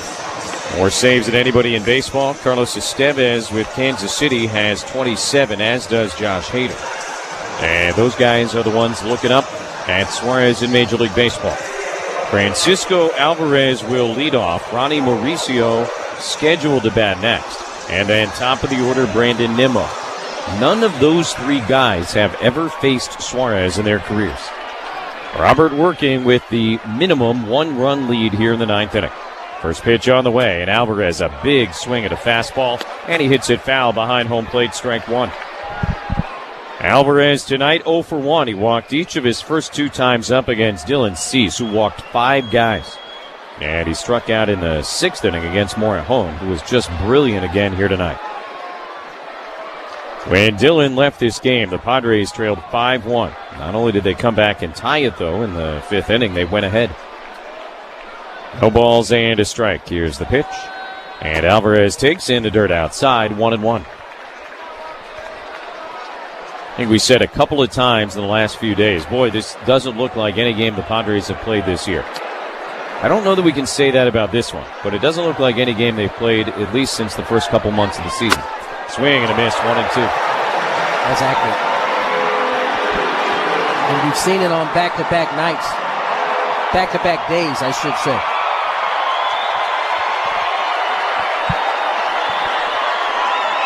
One and two to Francisco Alvarez. Suarez will kick and deliver, and it's in the air foul up to the upper deck above the Padre dugout on the first base side. Still 1-2.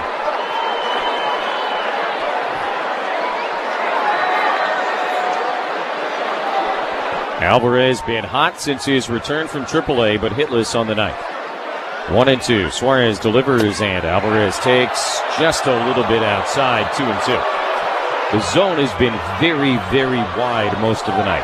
So much so that Carlos Mendoza, the Met manager, was ejected in the 3rd inning. And Juan Soto was almost ejected in the 7th inning. But not that time for Suarez. Now the 2-2. Same spot, same call. And the count is full, 3-2. Both of those pitches are off the plate. But you can't fault the fans for wanting it. They've been giving it more often than not. So 3-2 to Alvarez. Suarez delivers, and it's popped up. Behind the plate, Diaz coming back. He's got room, and he makes the catch, 1 away. Alvarez slams the bat in frustration.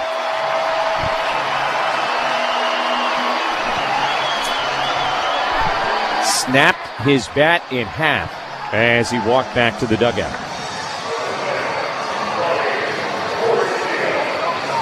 Unhappy. It felt like he missed a pitch he could handle there. Either way, first out of the 9th for Robert Suarez. Now Mauricio, the switch hitter, batting left-handed. He takes low ball 1, a first pitch changeup from Robert Suarez. At third baseman, 0 for 3. Tatis made a nice sliding play on him his last time up. Here's the 1-0. Mauricio takes downstairs again. 2 balls, no strikes.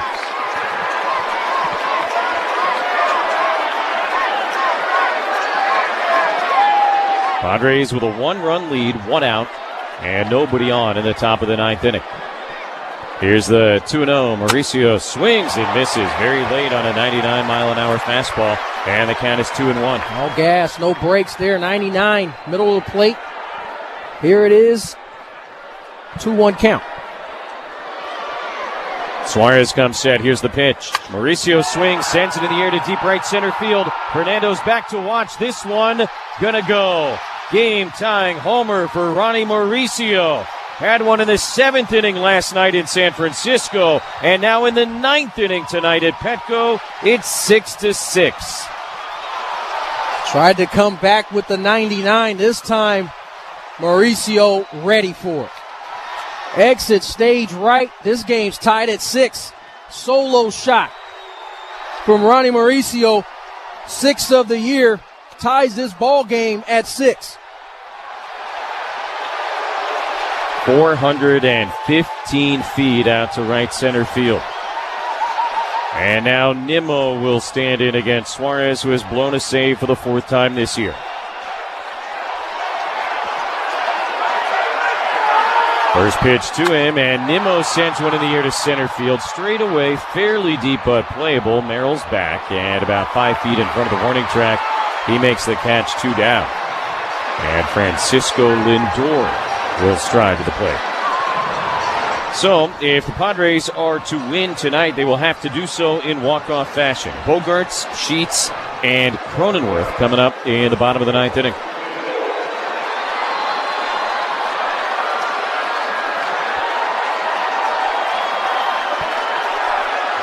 This has been some night at Petco. Lindor batting left-handed. Takes the first pitch changeup for a strike at the knees, 0-1. The Met fans who haven't had anything to cheer since the Vientos slam in the 5th inning are back at it. 0-1 the pitch. Lindor flinches, takes, I guess, outside. Looked pretty good, and the count 1-1. Lindor 0 for 2 in his career against Suarez with a strikeout. 1-1. Suarez kicks and fires. And Lindor takes at the knees, a changeup for strike 2.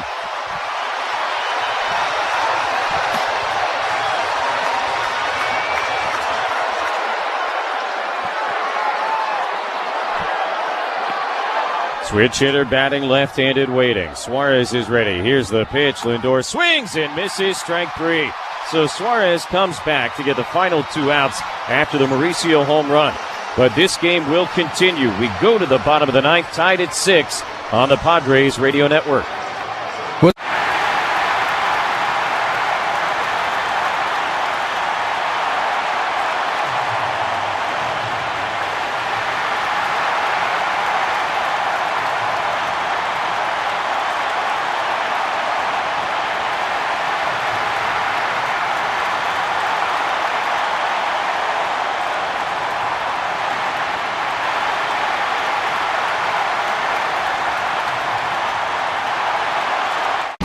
I'm Jonathan Mayo, and for more than 20 years, I've traced the path of baseball's rising stars, navigating the back roads of the national pastime and basking in the glow of small-town America's spirit, where the team is woven into the fabric of everyday life, where it's more than just a game. It's a celebration of the people, the traditions, and the culture that give these places their soul. This is Grassroots. To be in, the middle of New York to display a card like this is really such a big part of the Fanatics mission. We think about how do we create new experiences. Now we get the opportunity to put incredible Holy Grail cards in front of tens of thousands, if not millions of new people. It's not just about collectors today, but also about how do we bring new collectors into the space as well. It's really what we do it all for.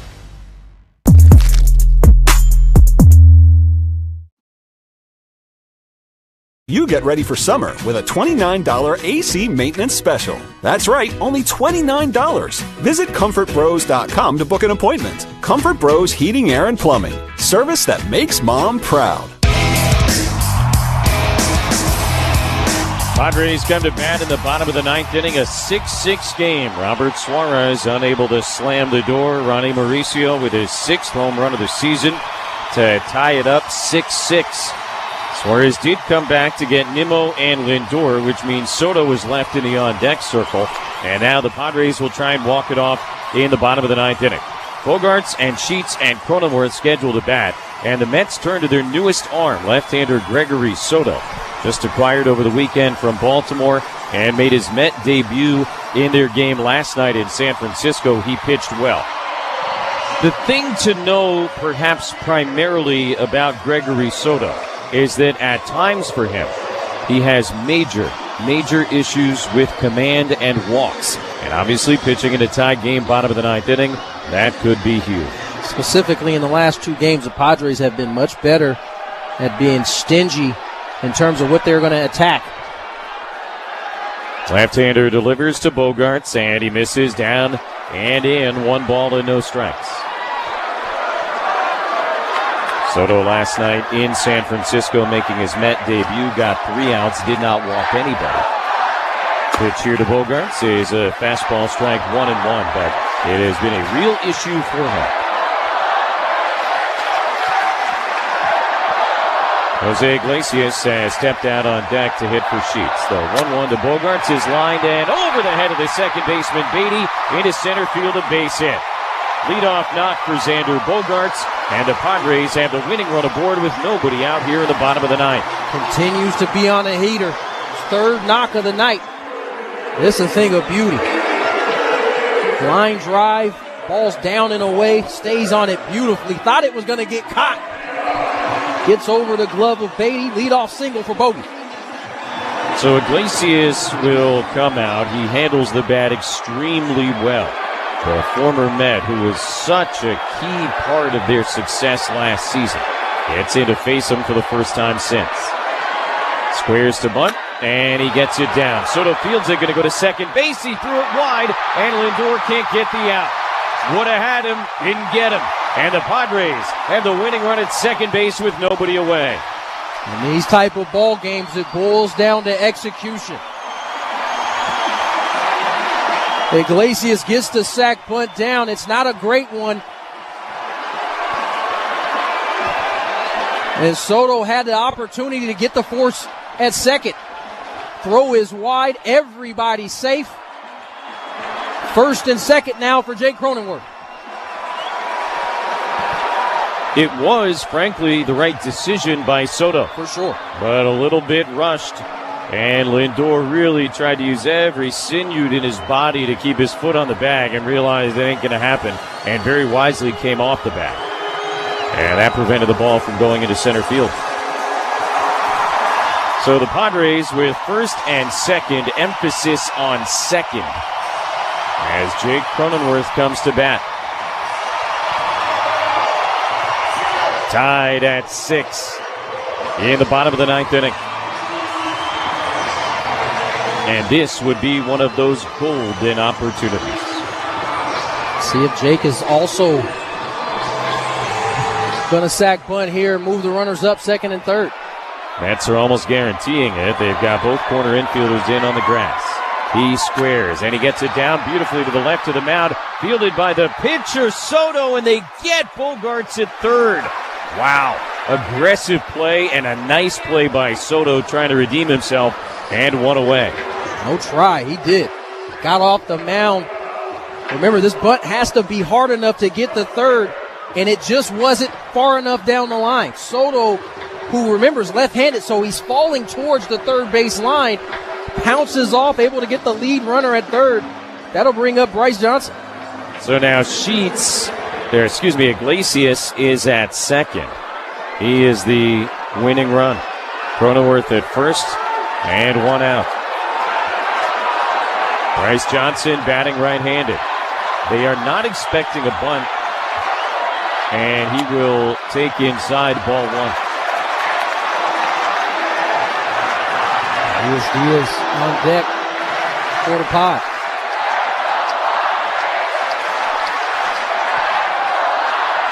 One and 0 to Johnson. Switch hitter from the right side against Soto. Lifts up the hands, takes a strike on the inside edge, and it's 1-1. Bryce has never faced Gregory Soto before.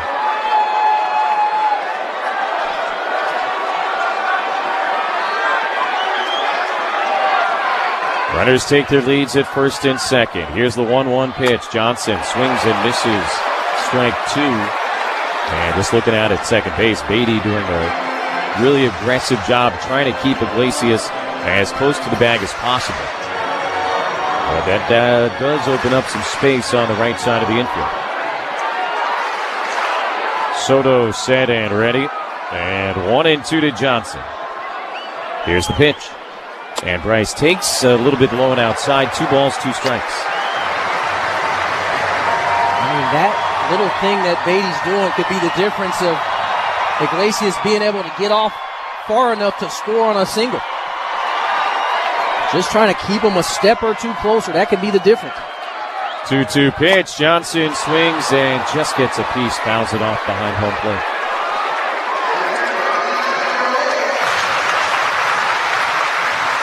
Winning run in scoring position with 1 out here in the bottom of the ninth inning. Padres 6 for 13 with runners in scoring position tonight. They have been really good once again in these spots. They need one more hit. 2-2 to Johnson. Soto is ready. The left-hander delivers. And Johnson takes at the knees that strike 3 call. So now 2 out in the bottom of the ninth inning. Diaz coming up, and we'll pause 10 seconds for station identification on the Padres radio network. KWFN and KWFN HD1 San Diego. This is Mike Schilt, manager of the San Diego Padres. The Padres play here on 97.3 The Fan. An Odyssey sports station. Padres and Mets tied at 6 with 2 on and 2 out in the bottom of the 9th inning. The former Met, Jose Iglesias, is the winning run standing at second base. And the Padres' number 9 hitter, Elias Diaz, coming up.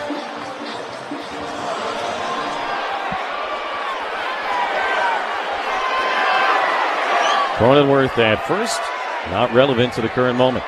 First pitch on the way, and Diaz takes outside 1-0. Gregory Soto trying to get out of a jam that was created in part by his own wild throw to second base. 1-0 to Diaz. Here's the pitch on the way, and Elias sends it in the air up the right field line. Long run, Soto into foul territory, won't get there. Bounces down a foul ball. And now 1-1.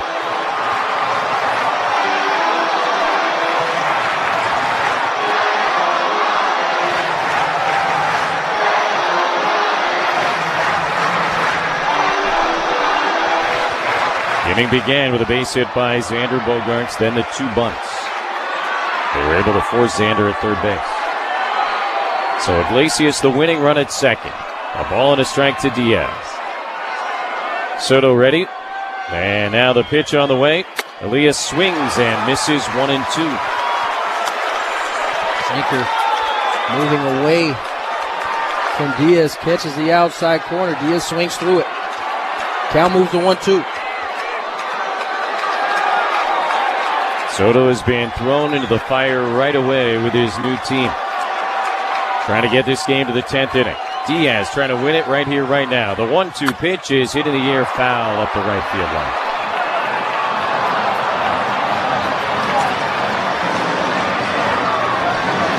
This game has had a little bit of everything and then some.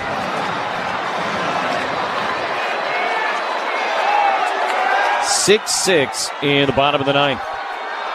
1-2 again to Elias Diaz. Gregory Soto will deal.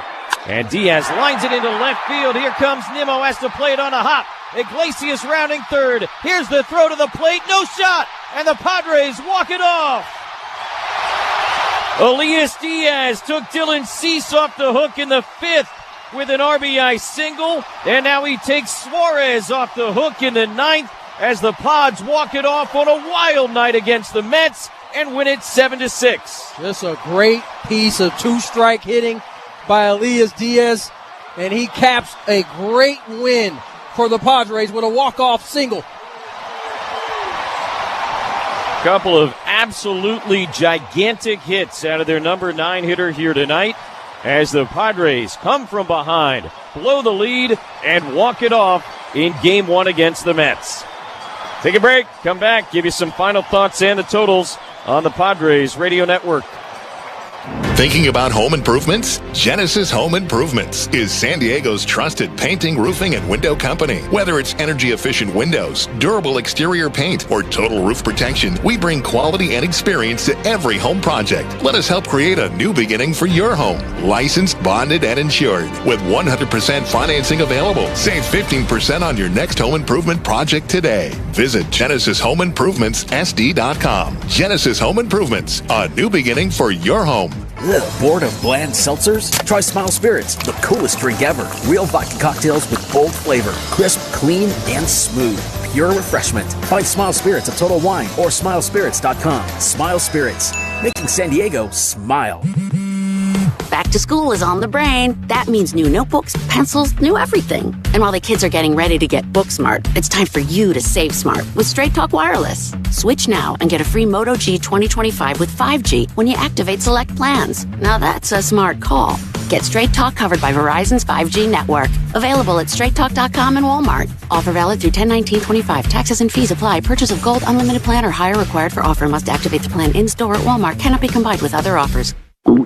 Oh no, stomach issues again? Stomach issues? Who are you? Your pancreas. I could be the real reason for your diarrhea, gas, bloating, stomach pain, or loose oily stools. I thought it was my stomach. People often do, but any of these symptoms could mean having a condition called exocrine pancreatic insufficiency, or EPI. With EPI, the pancreas doesn't release enough enzymes to break down food, but EPI is manageable. Use the symptom checker on identifyepi.com and speak with your doctor. That's identifyepi.com. Sponsored by AbbVie. Some night at Petco Park, and it ends in walk-off fashion as Elias Diaz brings home Jose Iglesias, the former Met, to win it with 2 outs in the bottom of the 9th inning after Robert Suarez gave up a game-tying homer to Ronnie Mauricio in the top of the 9th inning. And boy, a couple of times tonight the Padres had to seriously answer the bell, and the offense very much up to the task.